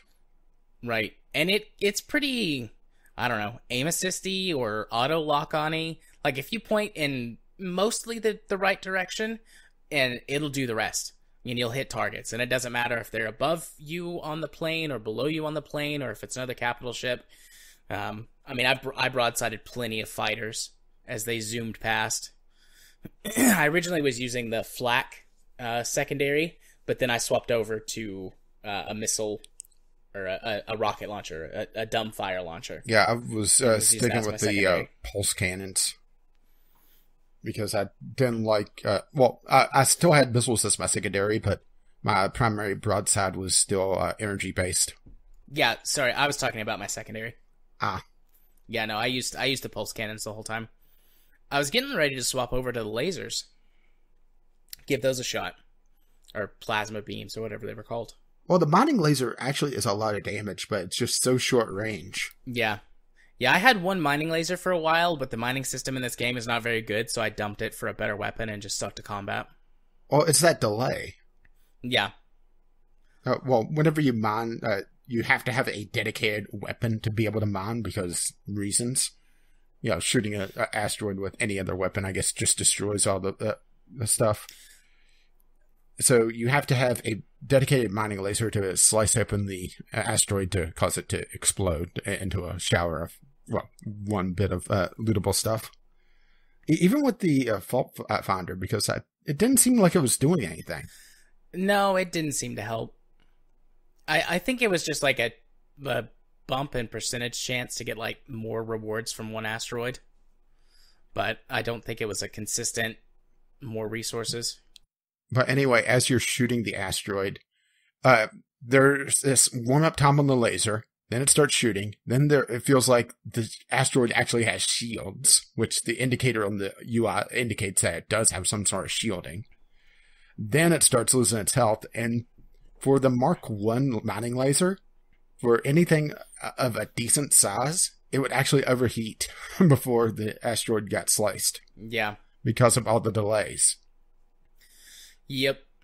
Which is one of the reasons I didn't like it. I also don't like mining systems that are just like, you shoot the rock and blow it up. I've said this before on like Twitter, and I may have said it on the podcast, but EVE Online has got the best mining system in any game that I've ever seen, because there's more to it than just shoot the rock, blow it up, and collect the dust. I don't recall what it is. So. For EVE? Yeah. Well, not only are there multiple different types of asteroids, which allow you to collect multiple types of minerals from the asteroids, but you actually have to set up, well, there are mining lasers, and you do essentially melt the asteroid and extract all of the materials from it that way, as opposed to just blowing it up. But on top of that, getting into the complexities of the system, you can set up dedicated mining vessels that can provide boosts. You have to refine the materials that you mine, and you can set up refining systems for that. It's just a much more in-depth system than find rock, shoot rock, collect minerals. And there are other games that don't quite go in that in-depth, but do a better job of it. The Starpoint Gemini series originally was just shoot rock, blow up rock, collect thing, but that system has evolved, and there are different asteroid types and different ways to mine. There's lasers, there's special torpedoes. And yeah, it was a little off-putting to shoot an ice asteroid and get gold out of it for some reason in Rebel Galaxy. Yeah. So, it just was very poorly done. It's very clearly not the focus of the game. It feels like they went, well, this is a space game, and people want there to be trading, and people want there to be asteroid mining, so I guess we'll stick those in there. And honestly, I wish that they would have taken both, like, not worried about either of those things, and because the commodity trading is pretty piss poor too. Yeah, it's there's really no way to track unless you actually get to this other station. Yep, at least that I found. Nope, there's no way. Yeah, at least that I found. Well, you could talk to the bartenders to get tips, but that's random. Yeah, those last for a limited time anyways, and two, I've had this happen a couple times, like, oh, hey, such and such a thing is super cheap over there. So I go over there, and there's only one of them. It's like, well, this is a waste of my time. Yeah, pretty much looked to see what random events were going on, which was a nice change of pace. It would shake things up.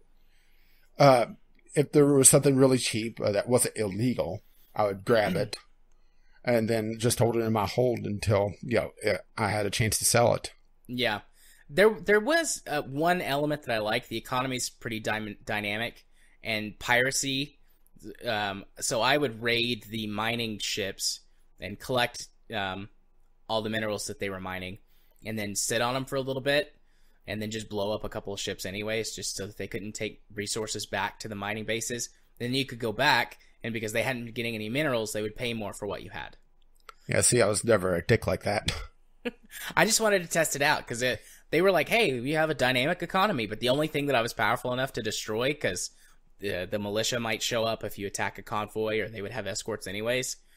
The mining vessels, though, were always just completely blew some of those did you vessels. run with a mercenary? I did. Okay. I absolutely did. There's no reason not to. Even the cheapest mercenary that I found upped my combat effectiveness many times over.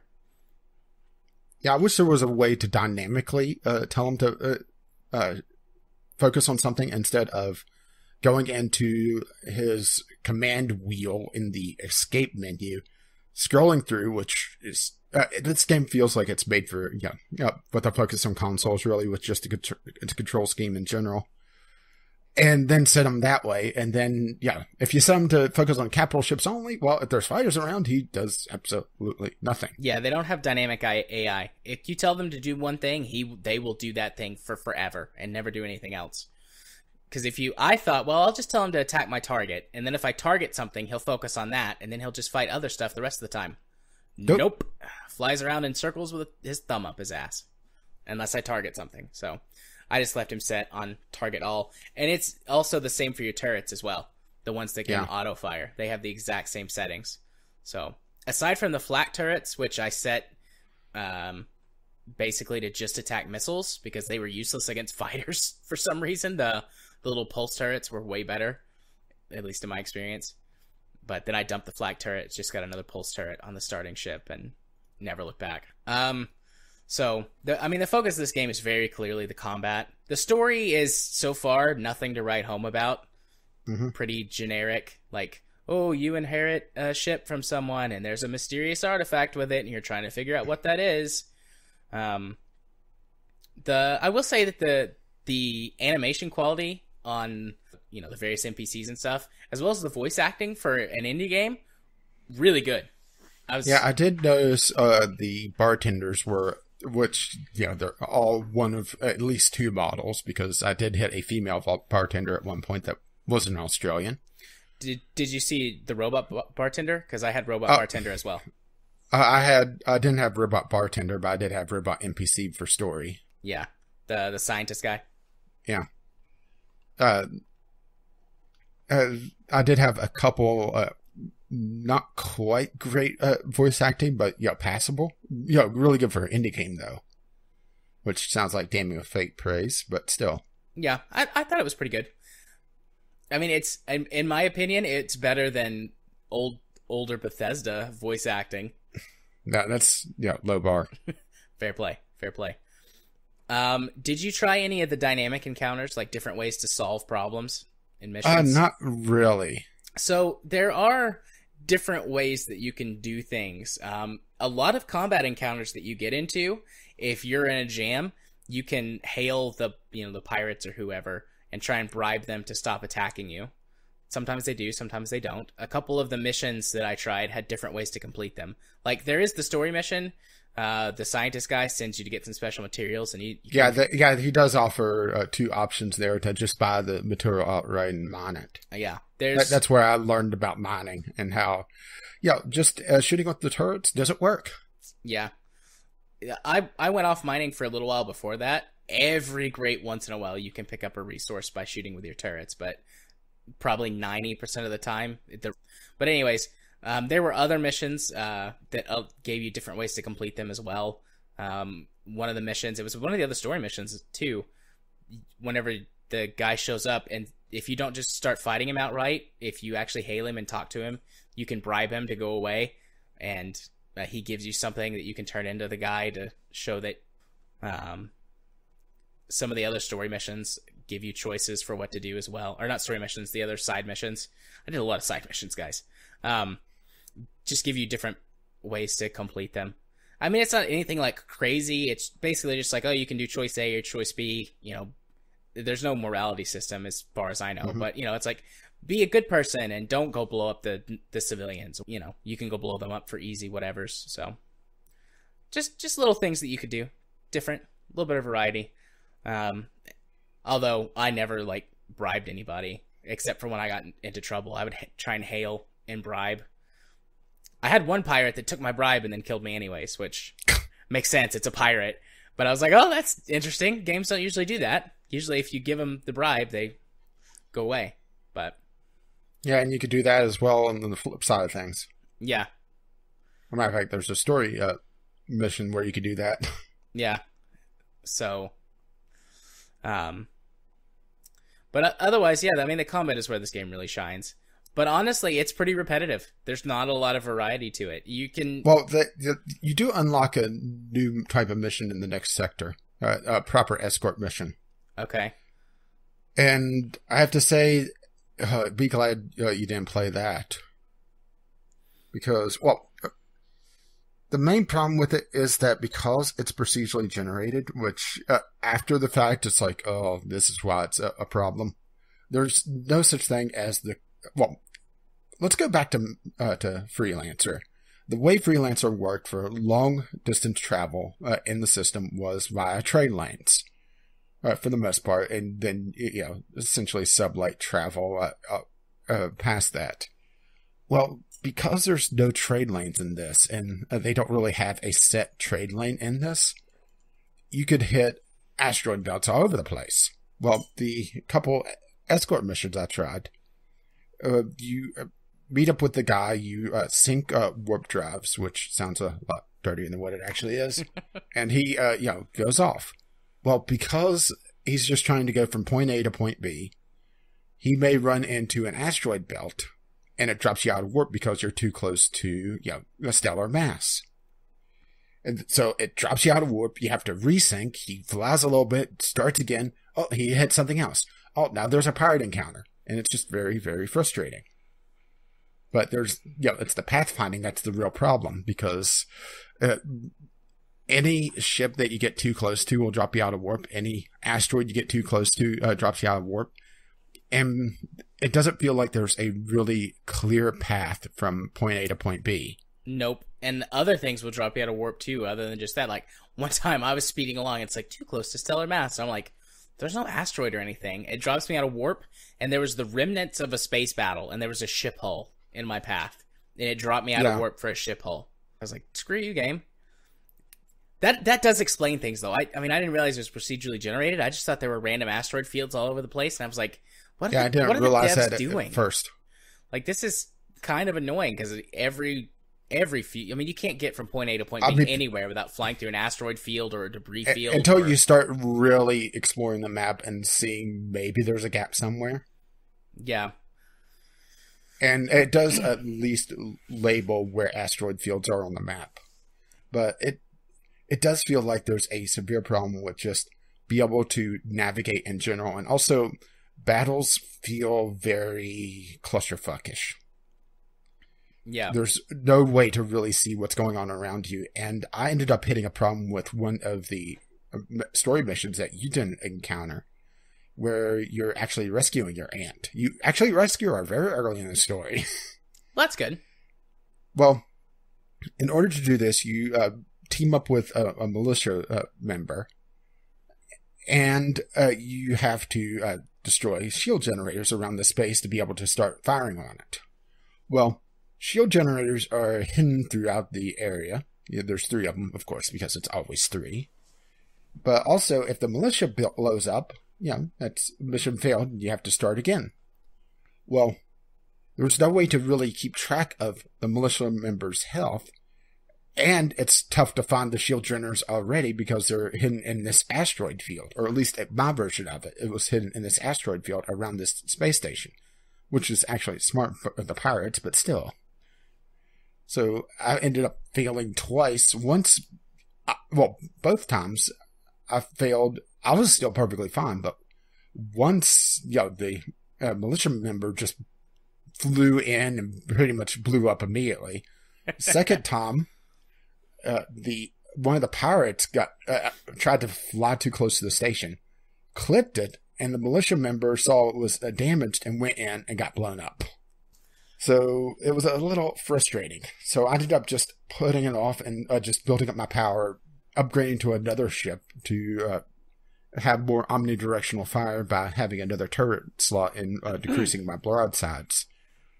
Which, even the broadside, I don't like how they handled the camera for the broadsides, because they lower it whenever you're aiming, and you can't really tell unless you're using the audio cue, but there's so much noise going on in space, ironically enough. It's hard to hear, okay, I'm fully charged, or even to see if I'm locking onto something, if I'm trying to aim at something above my plane. Well, there's an article, or not an article, on the reticle, it tells you how charged your shot is. I didn't really run into, although this could be part of the procedural generation too, if I've got a different, background than you do. Possibly. I didn't have any problems seeing it, except when I was in, those nebula clouds or whatever. Don't know.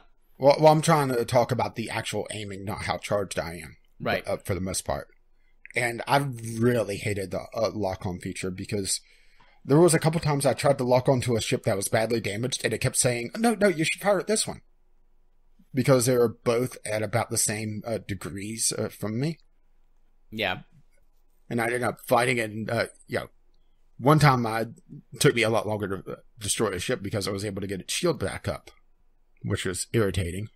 And even the scanner, it's not really a good way to see what's around you, because you pulse the scanner and then you go to map view and you just see hostile, hostile, hostile. It doesn't label anything. Well, you can press tab to activate the scanner, the local scanner, and it pauses. There's an active battle even that pauser. Doesn't really help. I'm mostly tried to do that with the actual battle to be able to babysit the battleship that was coming with me. Right. Okay. Because there's just so many fighters, it was just being swarmed. I gotcha. Yeah, I never had any problems with. Well, but I didn't get there though. I don't know how many fighters. Yeah, you didn't. Yeah, you didn't get that far. But yeah, I never had any problems with fighters or gunships. Occasionally, a bomber, like a really high level bomber, would do some serious damage to me, and then just running into too high a level a capital ship. Otherwise, I didn't have any. I didn't particularly like the broadsides, but I didn't like manually controlling the turrets either. So most of the time, just flying around. Most of the time, I would just tool around and let the auto turrets do it and practice my flying. You could actually do some pretty nifty maneuvers. Like I figured out how to do like a J turn. So if one of my shields got damaged, I just do a J turn and flip around the other side of the ship really quickly while my shield popped back up, and doing a lot of like charge in and retreat maneuvers. I mean, I do broadsides hitting the deflector. I did get my other issue is that the game team seems to really want to rely on the AI telling you, missiles inbound or, collision warning. And from, at least with my setup, the camera felt very sluggish, so I couldn't keep an eye all around me outside of what I was actually focused on. So there was a couple times that I had an enemy capital ship cut in front of me, and it didn't say collision warning until I was actually hitting the damn thing. Yeah. Ramming is pretty effective, though. Pop your deflector before you ram, because the deflector makes you invulnerable for a few seconds. Yeah, for a set amount of damage as well, but also there's deflectors that increase the amount of ramming damage you do in the next sector. Nice. Yeah, it feels like they have the hook with the soundtrack and everything, but then the first sector isn't nearly as good as it should be. Yeah, they also throw in a few other flavors, like the annihilation missions. Go carry this bounty, that sort of thing. Yeah. They start throwing in swarms of fighters to take care of. And I'm talking, a dozen fighters. Which could be interesting for, a capital ship. Yeah. How do you feel about the ship designs?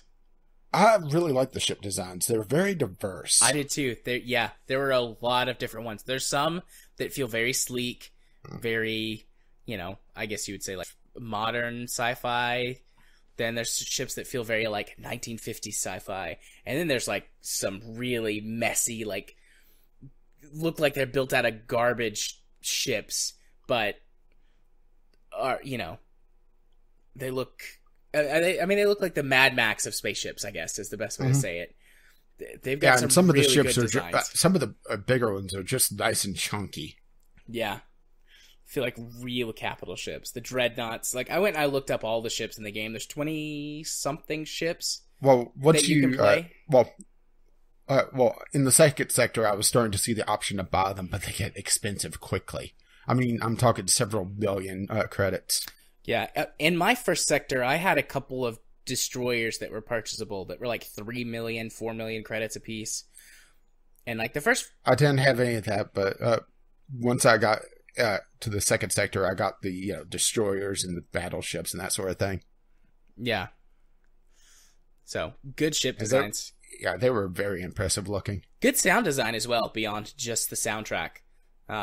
There's a wide variety of sci-fi noises, I guess, is the best way to say it. A lot of pew-pew. Lot of pew-pew. And that's good. That's what you want in this, is a lot of pew-pew.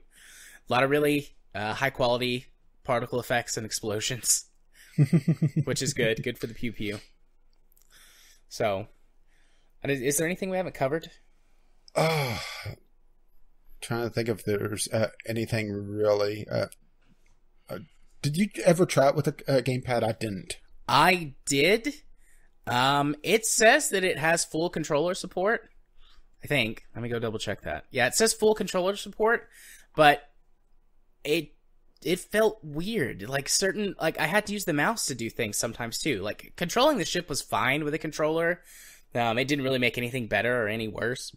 But I also didn't have that laggy camera issue like you did. Yeah, it just felt so sluggish. I assume it's just because I had my mouse sensitivity a lot. Oh no, I tried that. I tried that. I turned it all the way up, and it still felt sluggish. Okay, Maybe Yeah. I'm more sensitive to cameras than you. Maybe you are. It also could be because I wasn't focusing too much on the actual broadside aspect. Like, I was more of like an opportunity, like, oh, a ship flew past me. Let me see if I can hit it real quick. And I was mostly just piloting the ship. And when you're not zoomed into the broadside camera, it's a lot faster and more responsive. Yeah, and every time I would switch to mining mode to shoot an asteroid, it kept saying, you should switch to broadsides to be able to see more. I'm shooting a fucking asteroid here.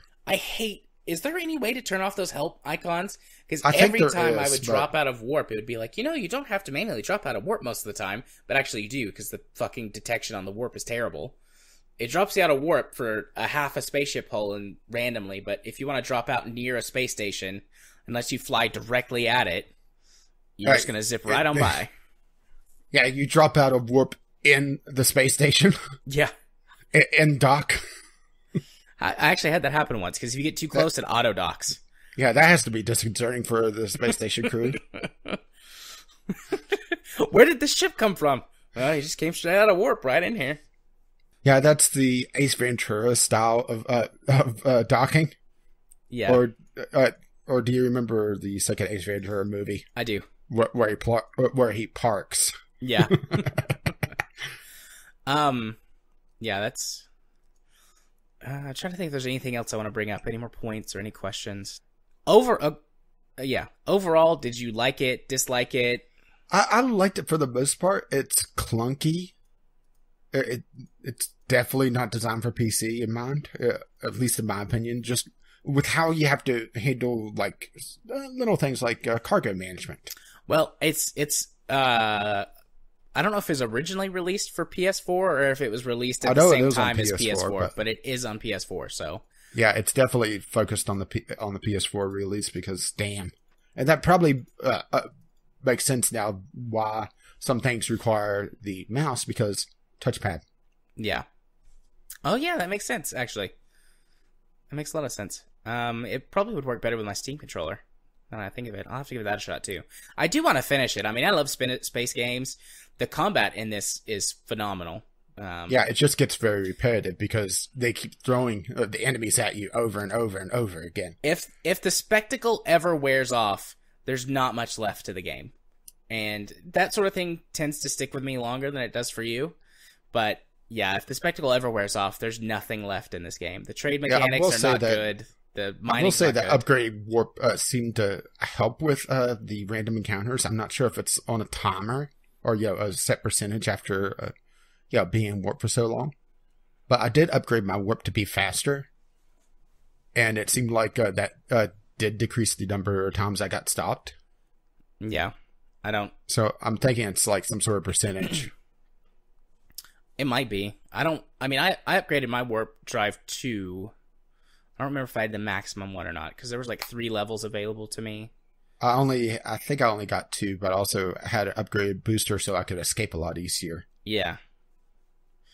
And they flat out tell you, focus on defense first, which is a little strange for a space game. Yeah. Which I did do. 99% of the time, I had no problems.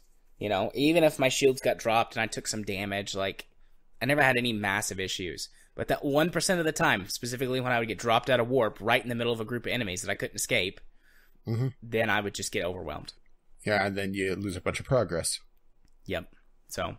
And they, unless you force quit to the title screen after completing a mission, they really punish you if you start doing a lot of missions back to back without going back to station because you're running a risk of losing a hell of a lot of progress. Yeah. Not only that, but I mean, your ship, unless you have the module that allows you to repair your ship in space, you just start racking up damage over time, which causes your ship to perform more poorly. Yeah, and that's only internal damage as well, so, your hull isn't getting repaired. Granted, with some creative use of deflector in flight, that can be mitigated. Yeah. Like my J-turn. I was so excited when I learned how to do that. I was like, oh, it's kind of like I'm in Battlestar Galactica. Kind of. But yeah, I with some of the ships do look like they come out of Battlestar. Yeah, they do. Especially some of the more flat. I think it's the militia designs. Yeah, I was getting that vibe from them, actually. Either that or like the Daedalus from Stargate. Yeah, yeah, I could see that. I didn't think of that about that before, but yeah, I could see that. But I also enjoy the game and would recommend it. It's normally $20 on Steam. Yeah, I'm not sure about the $20 price tag. It's, for me, it would be an easy $5 purchase and a pretty solid $10 purchase, I think. And yeah, I paid $5 for this when it was on sale. What, two months ago? The Halloween sale, month and a half. Month and a half, yeah. So I paid $5 for it. Definitely worth $5. When I'm, as long as the spectacle doesn't wear off for me, I'll probably get 25 hours, 30 hours out of it, and that's a great. I'm not sure how how long the story actually is, because How Long to Beat said 20 hours, and I barely got out of the first sector. Granted, once you do, they keep throwing walls at you. That's probably the thing that puts me off from it the most. The freelancer problem. Yeah. But this is a lot smaller but more numerous walls. Like, for example, to leave the first system, you have to buy a jump drive, which is 75,000 credits. Thankfully, I happened to buy it beforehand, but if I didn't, that would be, grinding out a few more missions. But also, getting into the next sector, you start seeing more expensive commodities to just randomly pick up and hold on to. And the price of missions go up. And also, I did happen to join a couple of guilds, which also unlocks extra missions. Which, did you join any guilds? No, I didn't. Or I joined the Merchant Guild, which is a lot of convoy stuff. Some of it was actually go buy the cargo and then deliver it, which, fuck you. You're not paying me that much. Or dead drops, which the dead drops are interesting. Did you do one of those? Yeah, I did several dead drops. Yeah, they're just a cargo container floating out in the middle of space. You loot it, and then enemies jump in. Yeah, they're probably the easiest mission to complete. Yeah, which I did like, occasionally in an asteroid field finding things like just a cargo container just floating there. Yeah. Like somebody was making room for more minerals or that sort of thing. Yeah. Or that was a nice little touch. Battle. Yeah. I mean, there's definitely stuff going on in the world even when you're not there. Yeah, and there was a lot of junk fields as well. Yeah. Or at least in my system. Like there was a old war that happened. Yeah. I had a couple of junk fields, but mine were mostly asteroid fields. And I had a ton of nebulas that had lightning storms or something in them. I only encountered the nebula with the lightning storm once. I did occasionally get this sensor scrambler one, but that was a rarity in my system. Mine was just littered with asteroid fields and junk fields. Yeah, I had one. Which the junk fields didn't do that much resources. It was mostly the asteroid fields. And a couple times there was a couple mineable asteroids right outside of a base. I'll just go loot those and then carry the resources back. I had one field that I went to. This was on a dead drop mission that was lightning storm and sensor scrambler. Ew. It was pretty bad. Made it difficult to fight because you get struck by lightning and one of your shields goes down. Thankfully, it doesn't do any hull damage, but every time the lightning hits you, a random shield drops. Yeah, that's not fun. And then I had no sensors, so I couldn't tell where the enemies were. So I still had the flat cannon at the time, so I just held down shift and spun around in circles until all the enemy ships died. Spin to win. Yeah, it worked out all right. So yeah, pretty good game. Story's a little lacking. And the spectacle, if it wears off, there's not a lot left of the game. I mean, this is not a game I would suggest playing for long periods of time in huge chunks. It's a good, come to it every so often.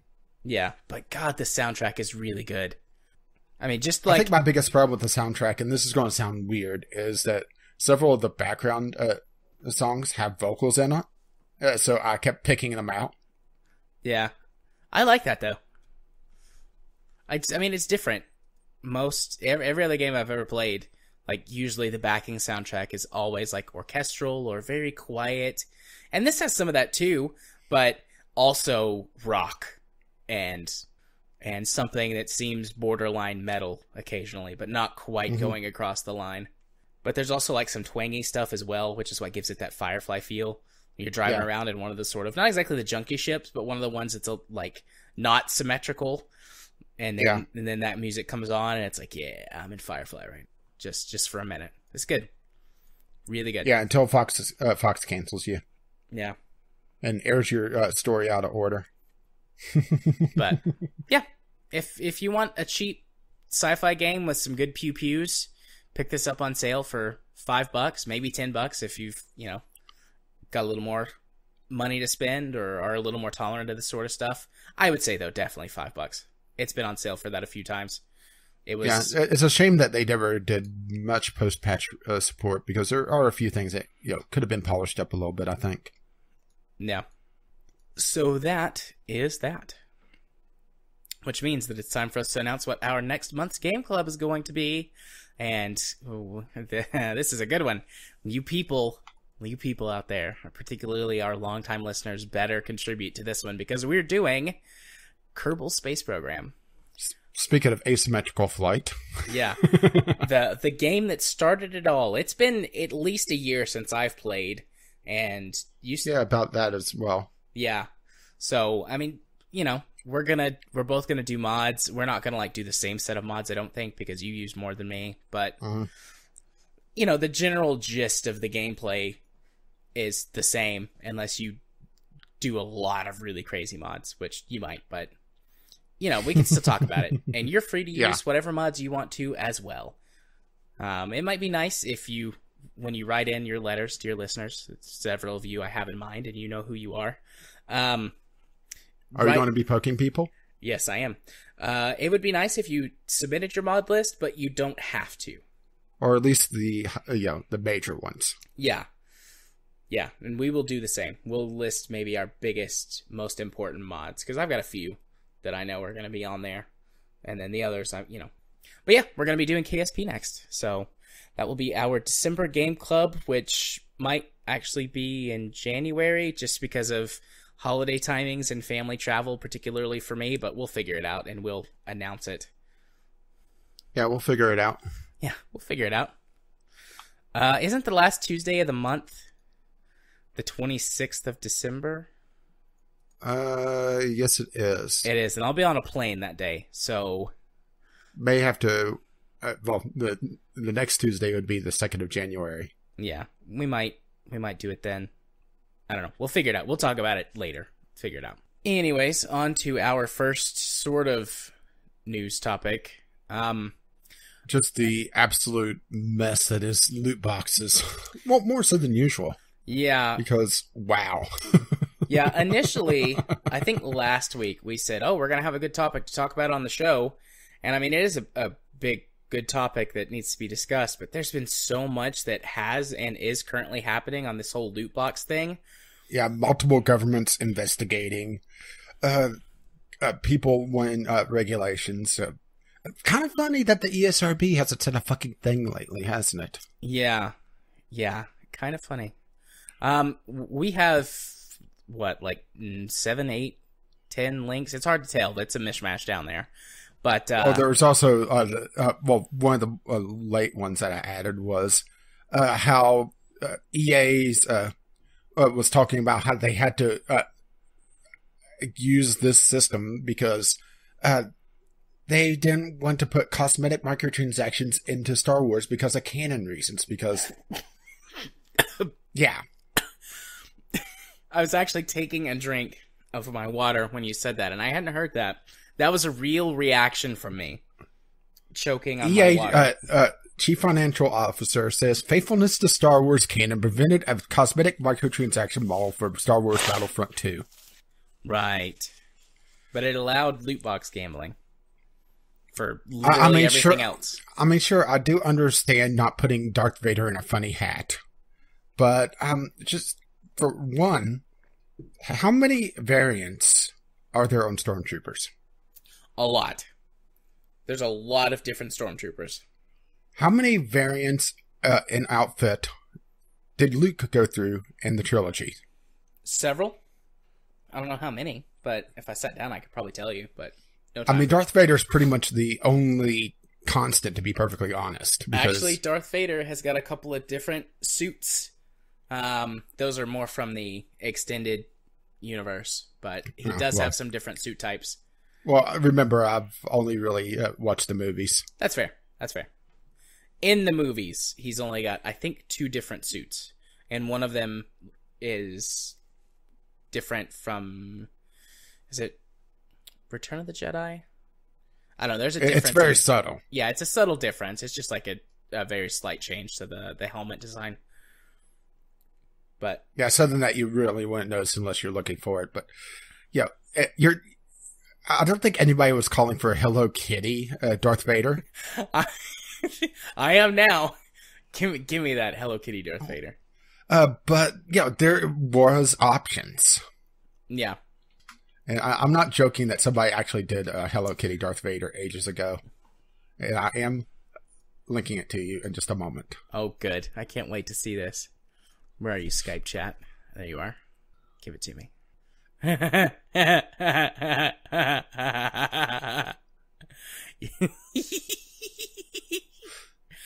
Oh, yes, please. I want Hello Kitty Darth Vader. And a different variant. I like the other one better with more pink. Of course you would. But yeah, there is options. I think part of this may just be Disney wanting, full creative control, which, obviously that worked out well for them, and wanting to vet everything, and also just greed. So, yeah, because they probably looked at the various studies on different payment models, and it's like, well, this one makes all the money. This one only makes most of the money. And it ties back into the loot box thing because, this has been the final thing because, Star Wars is, if it's not the biggest intellectual property on the planet, it's one of the most prominent. Yeah. And it's gotten attention of a lot of people that it wouldn't normally. And it's been in non-gaming news circles. And granted, some of it is just people saying, well, the gamers are upset because they have to pay more, but they don't really understand what that means. And what's also funny is that there's another link, and I'm just making the show notes even worse if I include all of these. How there was an analyst talking about how gamers should pay more, that it's still the best bang for the buck entertainment-wise. But if you start following this guy's trail, it turns out he works for EA. Nice. Oh. I mean, games are typically the best bang for your buck in terms of entertainment value, but I mean, I wouldn't mind to pay more money for video games if that meant that all these systems wouldn't be in there, but we can't trust the companies to do that. They would just charge more and then put the other systems back in there. Yeah. So. Yeah, and that's where it all falls apart is that the games industry is not built around trust to begin with. Yeah. We did kind of get off topic a little bit, though. I mean, we were just going to kind of hit the high points. But, I mean, you really covered it with one sentence. Multiple governments investigating these being forms including, of gambling. Including the Hawaii state government, and they're talking with other state governments to join in because, oh boy, this is going to be fun. And I love that was he the governor or... I'm not sure who he was, but he was talking about how it's a trap. Yeah, he called it, it's a trap.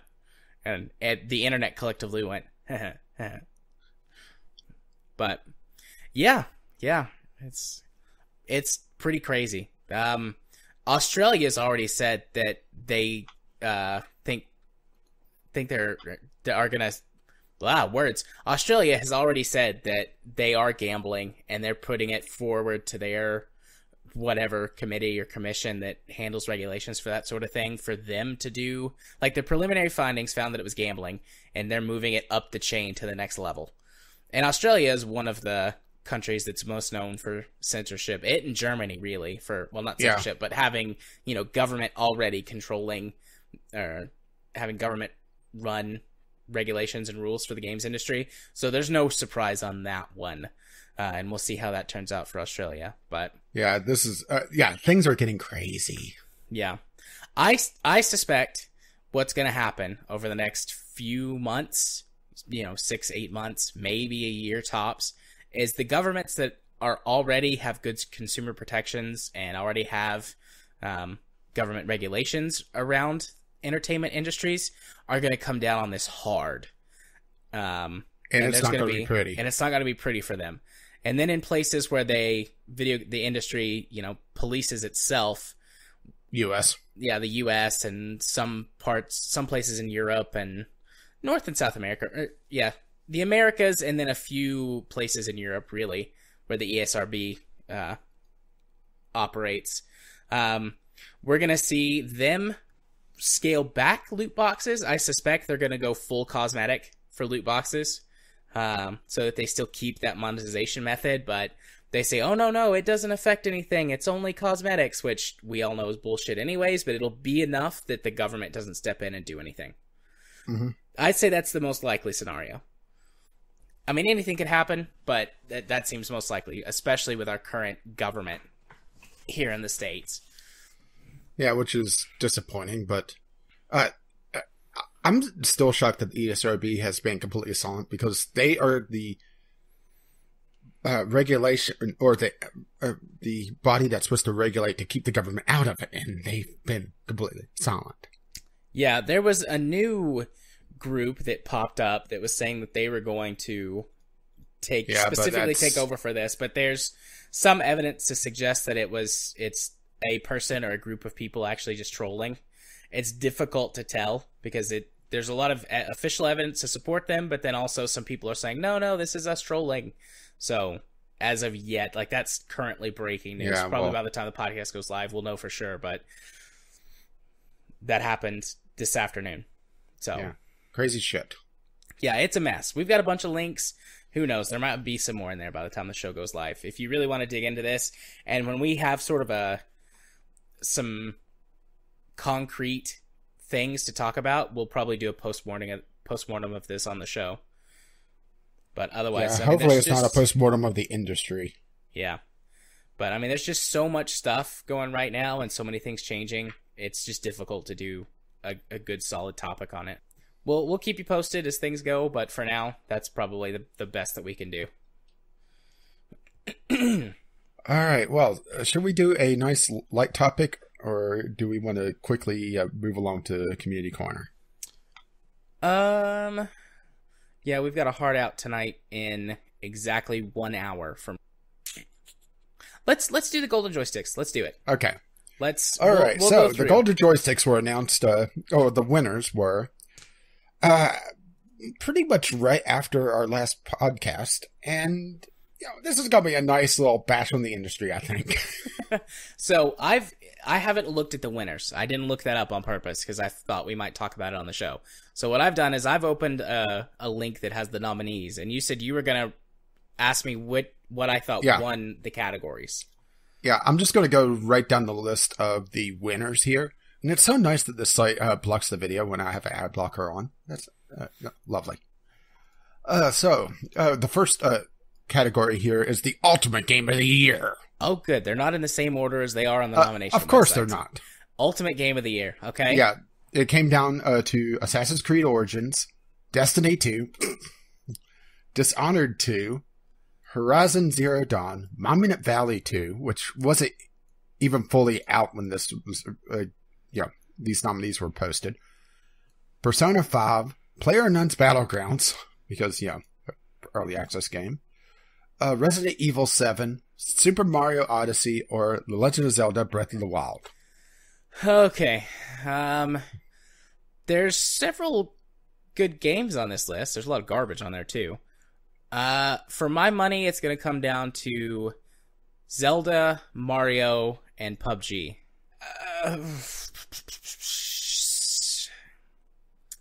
Mario. Super Mario Odyssey.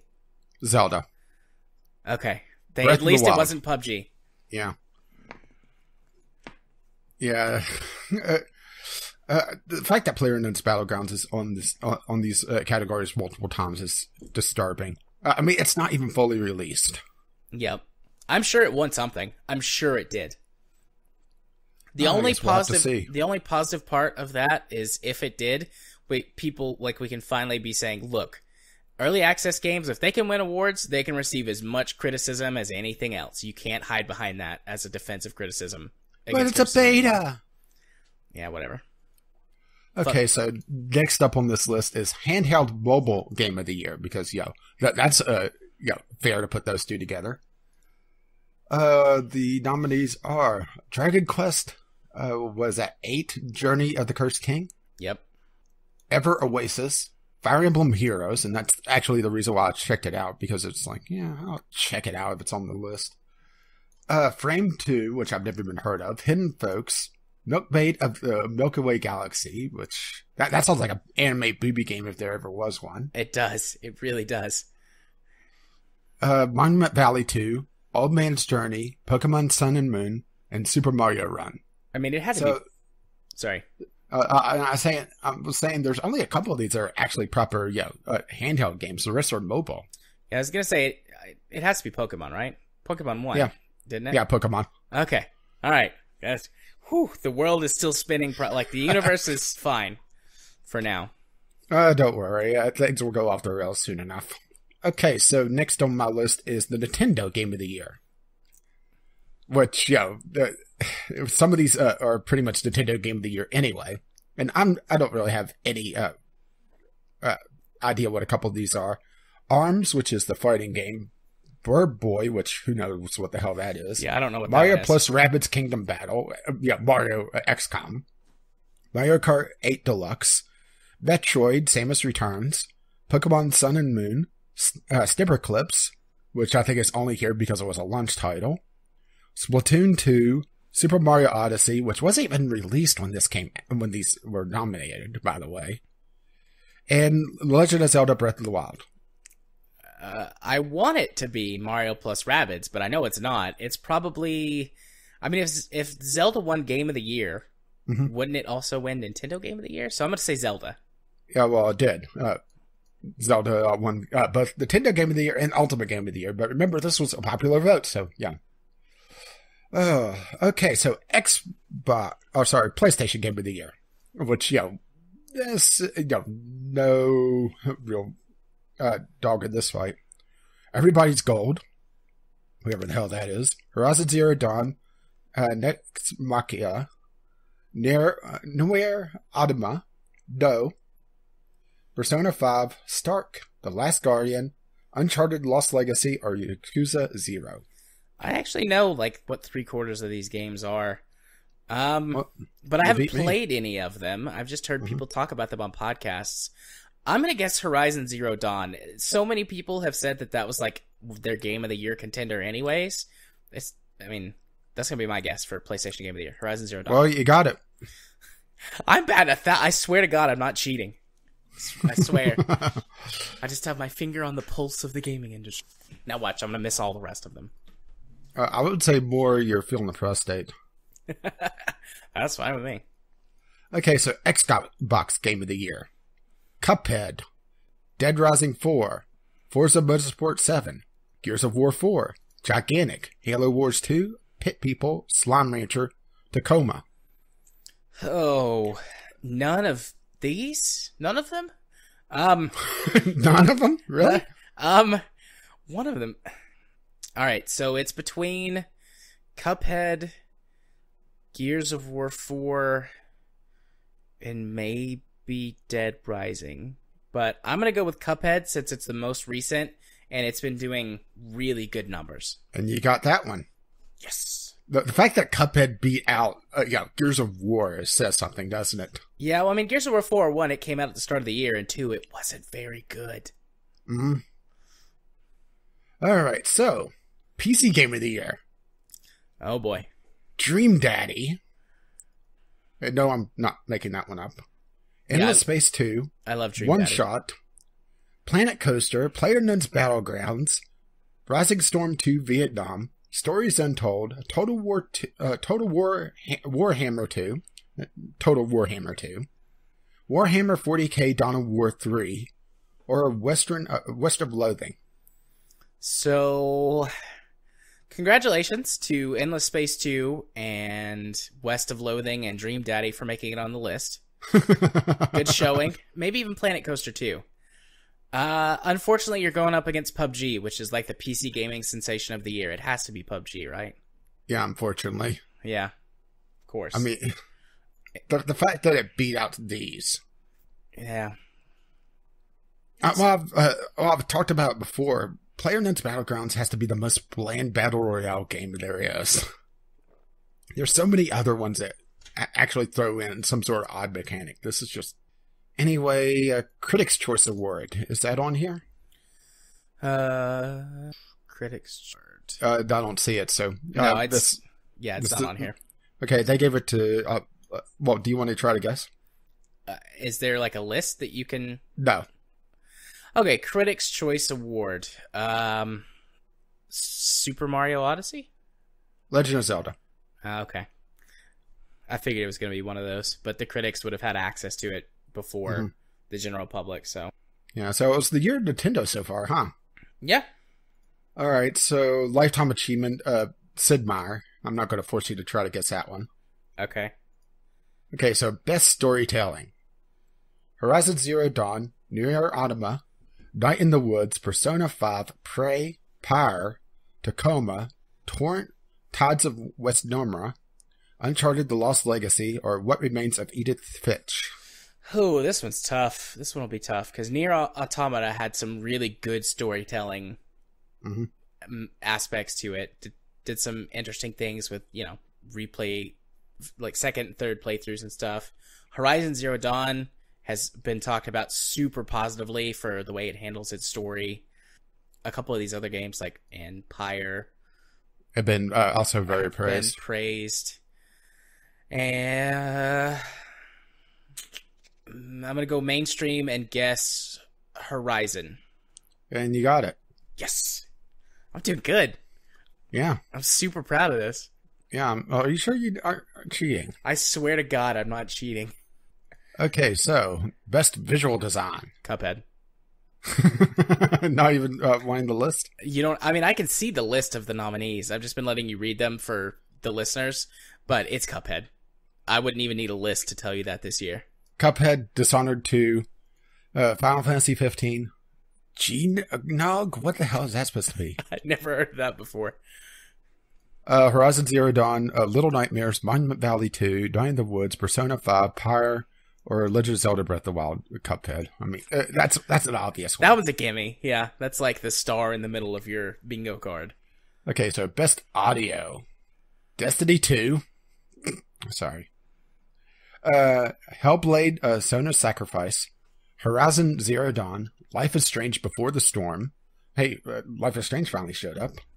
Little Nightmares, Persona 5, Project Cars 2, Pyre, Ram, a Sniper Elite 4, Tacoma, or Legend of Zelda Breath of the Wild. All right. What deserves to win that is Hellblade. But it's an indie game, so it very clearly didn't win when it's stacked up against AAA titles. Are you sure?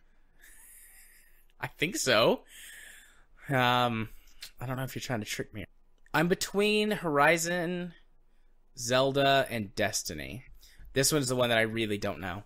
I'm going to guess Zelda just because it's won a few other categories. And you got it. Yeah.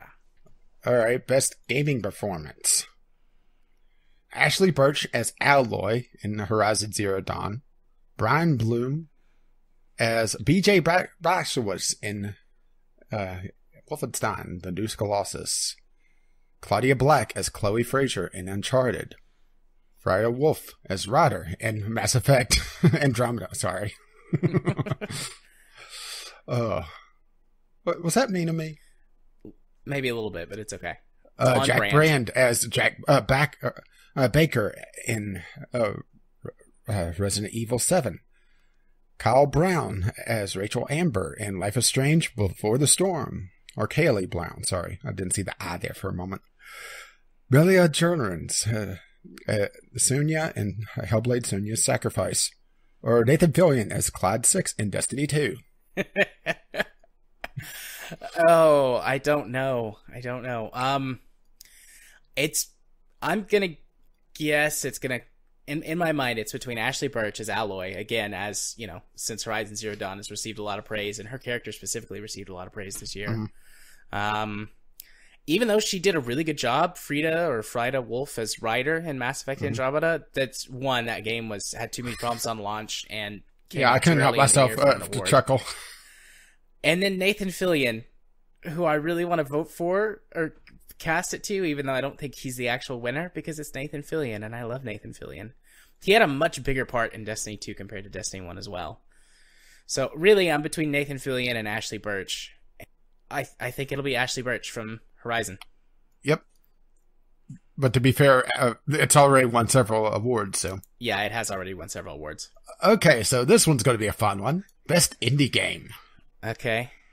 Dream Daddy, Everything, Friday the 13th, the game. Sorry, Friday the 13th, the game. They don't have the 13th here. That's odd. Night in the Woods, Pyre, Slime Rancher, Stories Untold, Tacoma, Tumbleweed Park, or What Remains of Edith Finch. Best Indie Game. Oh, that's tough. Several of these on this list are very good, and a couple of the ones that aren't very good still have got really big cult followings because of what they are. And I'm a little shocked to not see Cuphead here. Isn't it indie? I think Microsoft wound up publishing them, so... Oh, all right. I didn't hear about that. Yeah, that's why it's got PC and Xbox One exclusivity. Of course. Friday the 13th wasn't a good game, but it has a super huge following because it's Friday the 13th. So that's a contender in my mind. But so is Slime Rancher. So is Slime Rancher. Slime Rancher has received quite a lot of success this year, even though, in my opinion, it's not a very good game. But a lot of people like it. It just didn't connect with me. Dream Daddy has been the most recent indie darling because of what it is. And also who produced it. Yeah. I think recency bias is going to give it to Dream Daddy. And you would be wrong. Ah, my first one wrong. Okay, so what was it? Friday the 13th, the game. Shit. That was my next choice. But I went with my heart. I wanted Dream Daddy to win. Okay. Okay, best multiplayer game. Absolver, Battlefield 1, Destiny 2, FIFA 18, Friday the 13th, the game. See, they gave the 13th there, but not there. Injustice 2, Lawbreakers. Oh, sorry. Nidhogg 2, PlayerUnknown's Battlegrounds, Pro Evolution Soccer 2018, or Splatoon 2. That is a tough one. I suspect it's probably between PUBG and Battlefield 1. But FIFA's a huge series that might have just received some bulk votes anyways. But Battlefield 1... And also the Nintendo bias as well. Yeah. I don't want it to, but I think PlayerUnknown's Battlegrounds probably won this one too. Yeah, because it's a popular vote. Okay. Oh, I thought you were guessing it. Well, yeah, that's what I was going to guess. If not, my second guess is Battlefield 1. Okay, so Studio of the Year, and some of these I don't recognize. Arcane Studios, Boss Key Productions, Creative Assembly, Guerrilla Games, Machine Games, NetherRealm, Ninja Theory, Nintendo EPD, PUBG Corporation, Platinum, or Rebellion. Oh, Jesus. I don't know. I have absolutely no clue, because some of the studios, I don't know what games that they have made. I'm just going to say Nintendo. And that's the obvious one. Yeah. Yeah. Yeah, that's the obvious one. I mean, people always vote for Nintendo. Yeah. All right, best VR game. Okay. Dead Effect 2 VR, Farpoint, Gnog. Sorry. Gnog. I have no idea. What am I supposed to pronounce that? GNOG? Gnog. Resident Evil 7, Res Infinite, Robo Recall, Super Hot VR, Star Trek Bridge Crew, Stayak, Thumper, and Wilson's Heart. But remember, it's Wilson's Heart, not House's Head. All right. Resident Evil 7 was called by many the best VR experience of the year earlier in the year. But then things like Star Trek came out. This is another really tough one.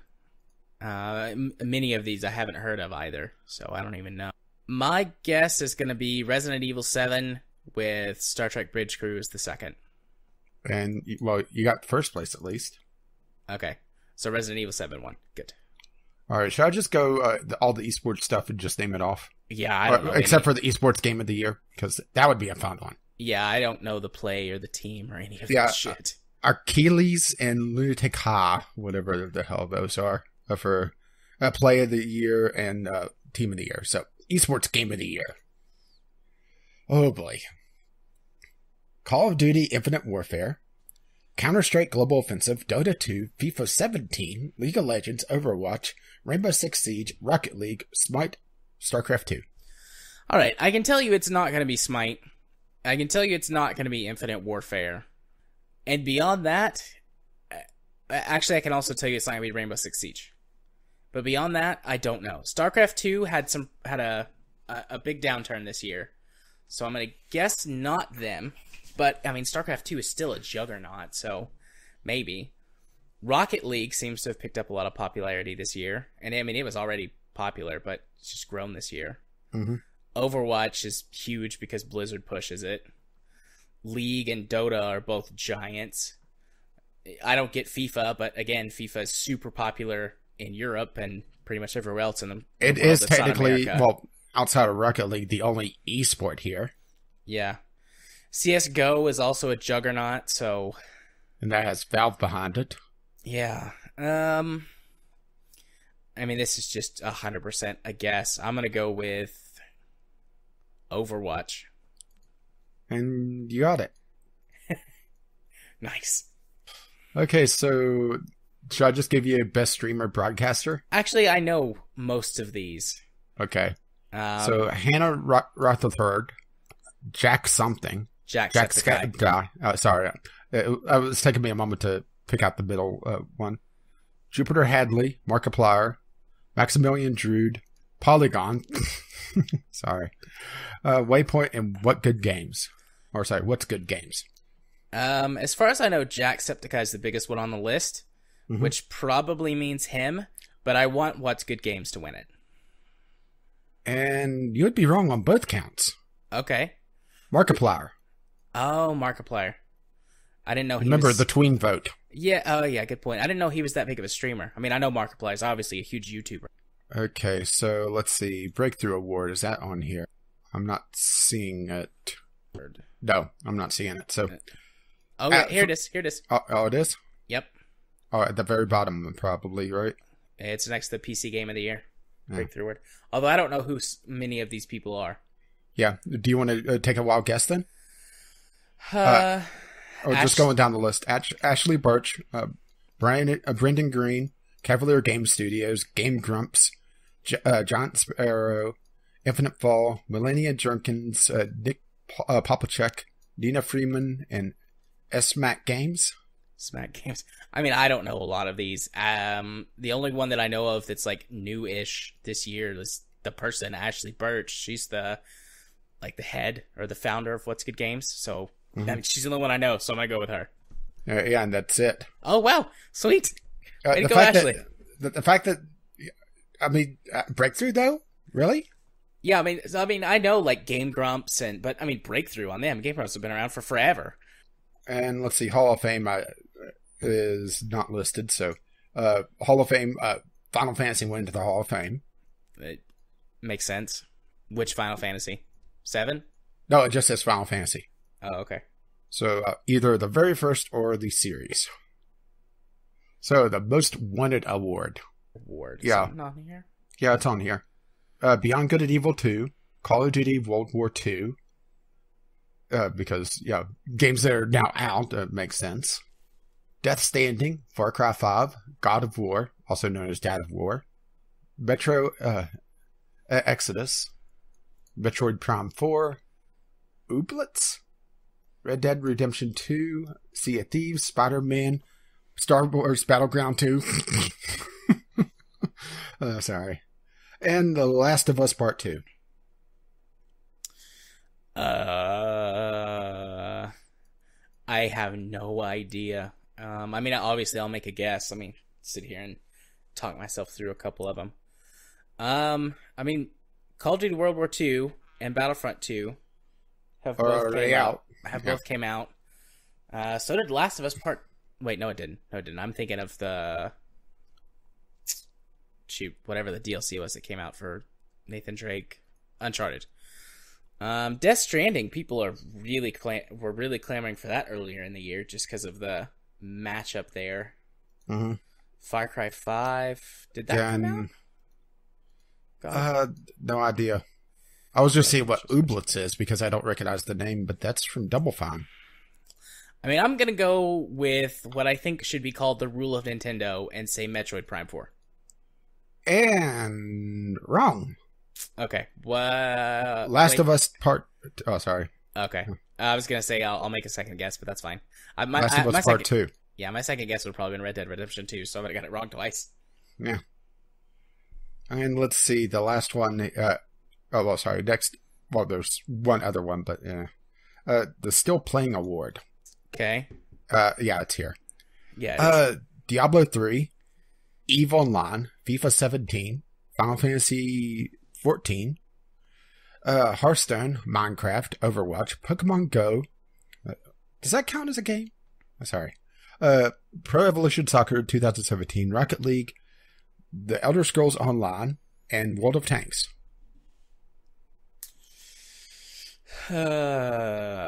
Based on the games on this list, it's probably between Minecraft and World of Tanks, just because of how popular they are. Maybe FIFA 17? I would also put Pokemon Go on it since they just were having a event recently. Yeah, I suppose. I'm going to go out on a limb here. I'm actually going to say World of Tanks. And that's it. Woo! And I don't think this last one is here. The outstanding contribution to the UK gaming industry. Yeah, that one's not on here. Yeah, and I have no idea who this is. Debbie Bestwick, MBE. So you did really well. Bestwick. That, for some reason, that sounds familiar to me. I'm going to Google her really quick. Co-founder of Team 17. Okay, that is where I... And MBE is Order of the British Empire, so she's been knighted or close to it. But co-founder of Team 17, so that makes sense. Even though Team 17 pretty much just worms these days, right? Or am I thinking of something else? No, they're worms. I don't know, but I recognize them for worms. Yeah, I mean, that's a lot of worms. Yeah. Oh, looks like they were responsible for Overcooked and Ukulele. Ah, all right. Well, at least one of those was good. What? Just your wit, sir. So I had like what, an 85-90% hit rate? Granted, you usually got them down to one or two options. Yeah. I mean, a lot of these are just trash. Yeah. And unfortunately, a lot of them were really obvious too. Yeah, and just going with the popular vote because, it's more the judgment of the masses, not what's actually good. Because, really, would you give PC Game of the Year to PlayerUnknown's Battlegrounds? Hell no. Definitely not. I mean, I voted in the Golden Joysticks because I like to. I wonder if I can see my votes anywhere. Probably not. But for, I think, PC Game of the Year, I would have said out of the list... probably Dream Daddy. Some of that's personal preference, and some of that is it's just really nice to start seeing games that address other orientations and other lifestyles, because you're a gay dad, or you're a gay guy who's interested in dads, and that's pretty cool. Like, it's just nice to see that be accepted and successful. I mean, most of the games on the list are pretty good. Planet Coaster, I think, has got a shot. West of Loathing has a shot. I'm a little disappointed that, I don't think Destiny Original Sin 2 was on the list, was it? You mean Divinity? Yeah, Divinity, sorry. I don't... No, it wasn't. Not for PC game. It was on, I think, the Game Awards. Divinity 2 was. Yeah, but the fact that it's not on here, you know... Yeah. I mean, that's a bit extremely popular. I mean, Yeah. hell, it's the top seller, one of the top sellers right now. And I imagine we're going to see the expansions, or the expansion to Civ 6 next year, because that shit was just announced. Yeah. So, yep, those are the golden joysticks. Man, I'm feeling good. That was a good ego booster. I can correctly identify industry trends. And Yeah, and be popular disgusted votes. by them. Most of them. Some of them I wasn't so disgusted by. I mean, Breath of the Wild was a pretty good game, based on what I know about it. Horizon Zero Dawn was a good game, based on what I know about it. So I'm glad that those games won some awards.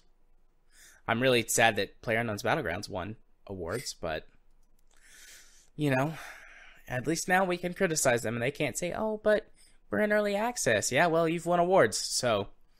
Well, tough. they even...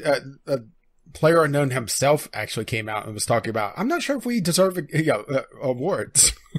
Yep, and good on them, but they still won them, so they have to deal with it. So, should we quickly go through Community Corner? I don't think we're going to hit Discovery Queue again this time. Indeed. Let us go to Community Corner. Did we have any tweets? Nope. Okie dokie. So this week's question of the week is one... And hang on, I got a train inbound. Go ahead and do the question. And All right. This week's question of the week is one that is pretty much hot off the presses. I had someone ask me about it over Thanksgiving, so just a few days ago. And they said, or their question is, you've talked about achievements before and how Steam games with thousands of them are really silly, but what do you think about them in general? Are they a good thing or a bad thing, and why? And that question was submitted to me by Movilex on my Steam friends list. And yes. Yes. No. I think they're both a good and a bad thing. Yet, if they're used right, they can be good. They could kind of nudge a player into a different play style to try to 100% or platinum or whatever the hell you want to call it a game. But at the same time, they can be spoilers. They can just break the flow of the game. Have John a guitar riff as you unload a load of lumber and spin tires, for example. Yeah, I like those though, but you're you. They're silly and over the top, and I like that. But I understand that they are a very powerful tool for game devs because they could be tied in and you could see exactly who is doing what without having to do some other sneaky and possibly, legal, well, semi-legal, semi-illegal, depending on what you do with the end-user agreement, data mining from actual players. You could see, okay, well, there's a huge drop-off between level 3 and level 4 on people completing it. Why? And try to figure it out. Try to hone in on a potential design problem that you didn't catch because you spent a lot of time with the game. So in that, they're amazing because they're an extra metric for game devs to try to sort out exactly what is going on with their games. But then you run into things where, there's blatant story spoilers. It could spoil upcoming games because, the Steam achievements get posted or, somebody data mines the achievements and what they do. So it's a double-edged sword, really. I think that there can be some negatives to them, but overall that they're a good thing. And as long as it's not, here's 5,000 achievements for you or whatever. Because, one, they provide additional sort of completion milestones for people who really like games or who are completionists, providing something that we talked about earlier, like rewarding you for suboptimal levels of play in order to do something specifically, because gamers tend to be, they either seek out the greatest reward or just min-max to get the most, efficient whatever, depending on what the game is. So rewarding players for doing things a little bit differently or weirdly can definitely break up gameplay and add a new level of completion to it. Also, there's sort of like a competitive tool for single player. because you can go to your friends and like, oh, hey, you played whatever game. Did you get this achievement? Oh, no, you didn't? Well, that's, haha, I got this one. Now you should try and get it too, or whatever. I mean, there's a bunch of ways you can go with it. And I don't like that there's like some number tied to it. Like, I used to be a big fan of Gamerscore when I was in like high school and early college. And I was like, yeah, I've got like a cajillion Gamerscore. Woo! But then you realize that it just really is tied to the number of games you played. Right. And I played a lot of games, so I had a lot of Gamerscore. I didn't really complete very many of them. I only have like 500%ed games across all platforms I've ever played, like achievement-wise. But, it's just a little extra thing for people to compare when they talk about games, which, can be good or bad. But I think most of the time it's good because I always just had like, little friendly competition with my friends. Like, oh, I got this achievement. It's really tough to get. It would be interesting. Hang on. Go to your Steam profile and go into edit profile and add achievement showcase rarest achievements. Let's have a little competition. I think I actually already have that on my Steam profile. Well, I didn't check. Just what's your rarest achievements? The percentage. Okay, no, I don't. I see that. My top 6 and 4 of them are Warframe. Right, I'm still getting there. But yeah, there's a definite competition element, and that really feeds into things as well. All right. Rarest achievements. They're all from different games. So 2% of players have this. It's from Sanctum. It's called Geddon. Orion Prelude. 2% of players have that one. Train Simulator. 2% of players have this. War Thunder, US Collection. 2%. Divinity Original Sin, Kingdom Come, 2% of players have this. Oh, 2%. Wow. Axel. Yeah, that's pretty low. 3% of players have this. So you ready for mine? Yeah, sure. Okay, Warframe Pest Control, 0.44%. Warframe Plains Prospector, 0.87%. Robot Roller Derby Disco Dodgeball, 1%. For Around the World. Warframe, The Eightfold Path, 1%. Torchlight, 1%. The Horse Whisperer, 1%. And Warframe, Champion of the People, 1%. Nice. It says I have one perfect game. It says I have 2. I did have 3 before, so. I did lose the original Binding of Isaac because they added more achievements after I beat the game and 100%ed it. And I know Poker Night was 1. I can't go see what game I have that has. Yeah, that's irritating. One. But it does add a layer of competition and be able to, at least on Steam, set up your showcase to show, I got this achievement, and having the achievement showcase in your profile. Definitely adds to it, Yeah. Granted, some people just spell out rude things with all the letters, but Yeah. Of course they do. But yeah. Overall, I think achievements are a good thing. Like you said, also, I didn't even think of that as part of my original answer. Companies or developers being able to get info about their games without having to do things like, spy on their players or collect shady data. They can just see what achievements that players have completed and then work out why. I also think that they can add interesting little bits to games too, like Crackdown 2, every time you got an achievement, the announcer guy would go, "Now that's an achievement," with his announcer voice. And that sounds kind of silly if you haven't played Crackdown 2, but Crackdown 2 is a super silly, over-the-top game, and you're like, haha, that's right, I did get an achievement, announcer man. So, that was nice. My favorite part of achievements is Portal 2.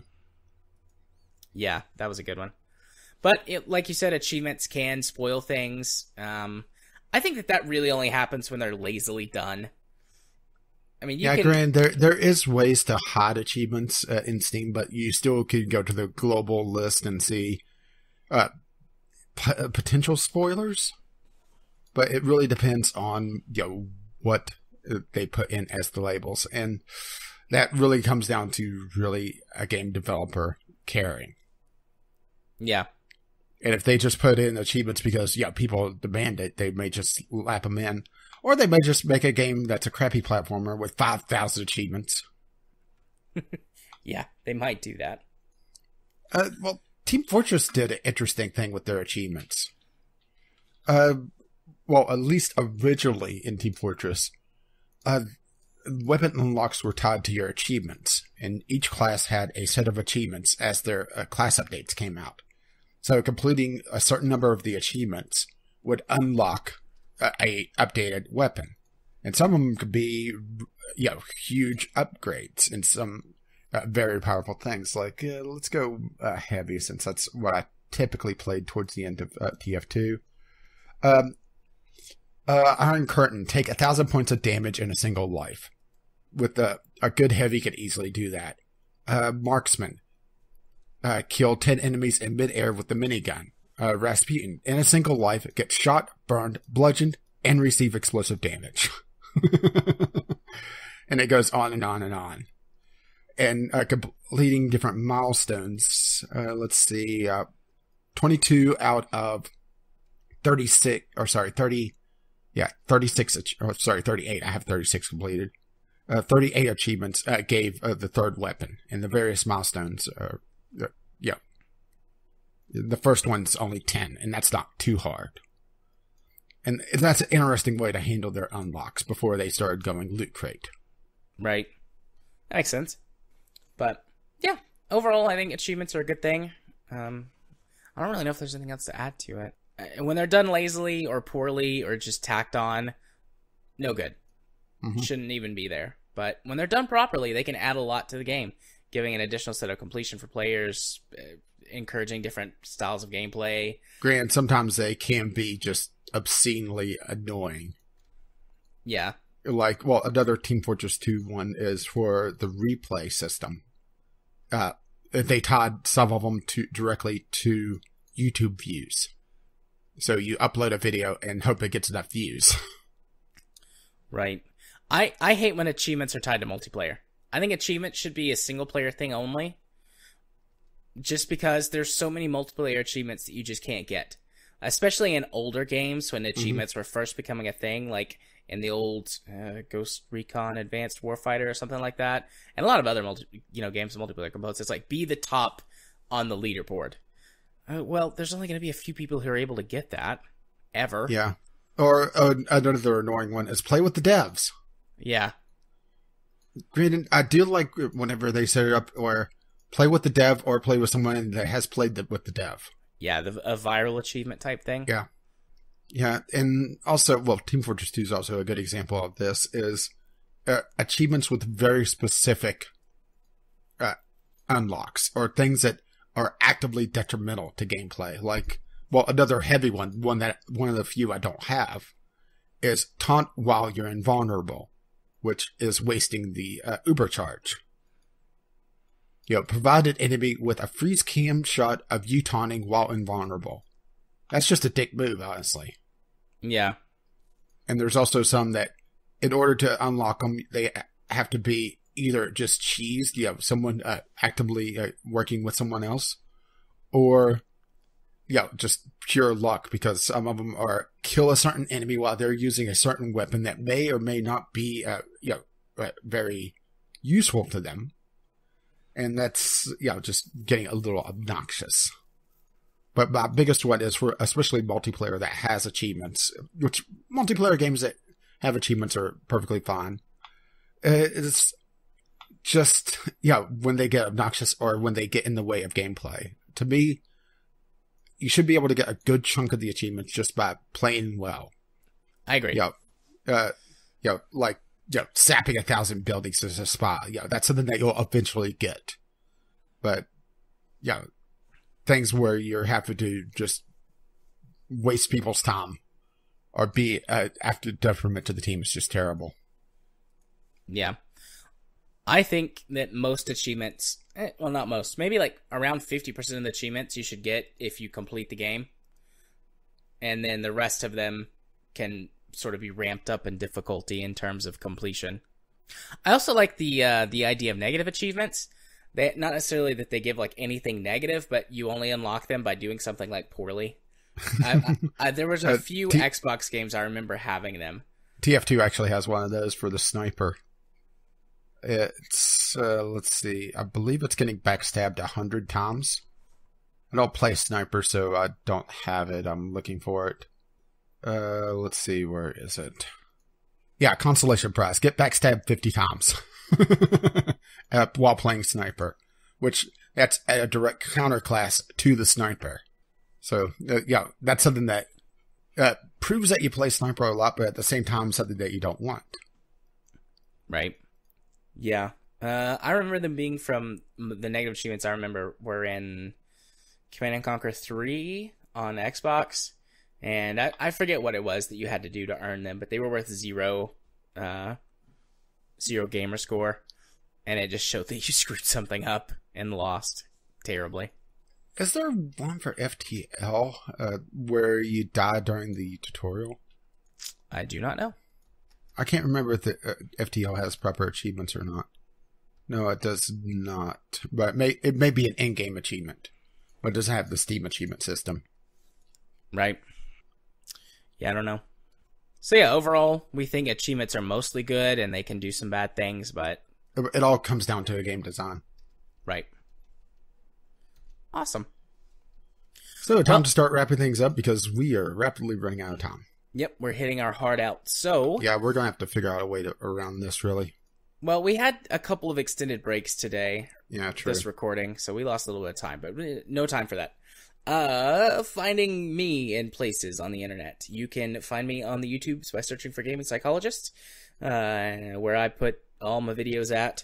And what's coming up on my channel? I don't know right now. My brain is elsewhere. If you want to follow me on Twitter, you can do so at JMA4707. If you want to watch me stream games, which streams are coming back, we now have worked out a regular schedule. That is Katie and I, or she has. So I now have guaranteed times in the evenings. Fridays and Saturdays are still out just because of her schedule, but there are 5 other nights, well, 4 podcast nights on Tuesday nights. There are 4 other nights of the week which we could do stream night on. I'll take this week to receive feedback from people, but your choices are Sunday, Monday, Wednesday, and Thursday nights, unless, Rage, you want to go back to recording Divinity on Sundays. Well, we do need to sit down and figure that out. All right. Well, let's go ahead and submit feedback, and if everyone happens to say Sunday and we say we're going to record on Sunday, I'll just say that and we'll pick a different day. But streams will be coming back soon. Make your feedback known. Otherwise, we'll just work it out amongst ourselves and pick a day. And then my stream on Twitch, I don't know if I said this, twitch.tv/jarthur4707. And if you want to be my friend on Steam and send me questions or just chat with me, you can do so by sending me a friend request. My Steam username is jarthur4707. And if you wish to let them know exactly what episode of the podcast you're coming from, the password for this week is lollygag. Lollygag. Oh, so my channel is still very light in content because, well, honestly, YouTube hitting me with the demonetization thing really put the wind down my sails because I had to. Well, I didn't have to, but I pulled the series because that got completely marked. So I've been in the process of trying to figure out what I wanted to do because, yeah, that's been very challenging, actually, trying to figure that one out. I've had 2 false starts so far. Just one thing not playing well with my recording software and another where I was interested in playing it, but I didn't think it would make a good video. Because I just was trying, I was like, at least the very beginning of this is very boring. And I'm not sure how much I could do with this. So I'm still working on that. RimWorld, I'm going to mod the ever-living hell out of this week and see if I could keep it from breaking. So I'm hoping to start my recording next week and maybe make my Friday release on that. We'll have to see on that. And Divinity really depends on Jared, getting his life in order. I'm trying, man. I'm trying. Sunday Sampler, I ended up just skipping this week because, Well, I tried both Sim Airport and I'm blanking on the other one now. Don't Sink. And, neither really felt like they were far enough along to do a video on, so I ended up skipping a week because, that sometimes happens with the Sunday Sampler. It's very volatile. But if you wish to see, when content actually appears on my channel, you can find me Gaming with Caffeine Rage on the YouTubes, or see me tweet somewhat randomly on the Twitter, Gaming with CR. Just today I was talking about, do I really need a Humble Bundle with half a dozen various flavors of F1 racing? Yes. Humble Bundle and your Steam Discovery Queue from a few weeks ago. Thanks, you do. Well, I respectfully disagree. Because I really don't think I need that many. I don't think I need any, to be perfectly honest. But if you wish to tell us that I do need that many, you can tweet us. VGL Podcast on Twitter, or just email us, vglpodcast@gmail.com, and scare the ever-living hell out of the moths. If you wish to help to pay for this absolute madness, you can do so, patreon.com/VGLpodcast. And I did notice that we did just get our yearly update on Podbean. Yes, we did. So thank you very much for supporting our podcast. Yeah, that is greatly appreciated. It does help both, get our feed a lot more stable than it used to be, and a little bit of advertising here and there. Our intro and outro music is On the Ground by Kevin McLeod. You can find his music at incomputech.com. Oh, wait, I skipped the RSS feed, didn't I? Yes. I did mention Podbean, but I did say it was VGLpodcast.podbean.com. And you can find us on iTunes and Google Play as well. And the show notes should be around there somewhere. On the Ground, Kevin McLeod, incomputech.com. As always, as his lovely music starts to roll across my voice. Bye-bye now. You saw nothing. I did not screw that up completely. I'll edit around it. Or not. No, you won't. You're right, I won't. Bye-bye.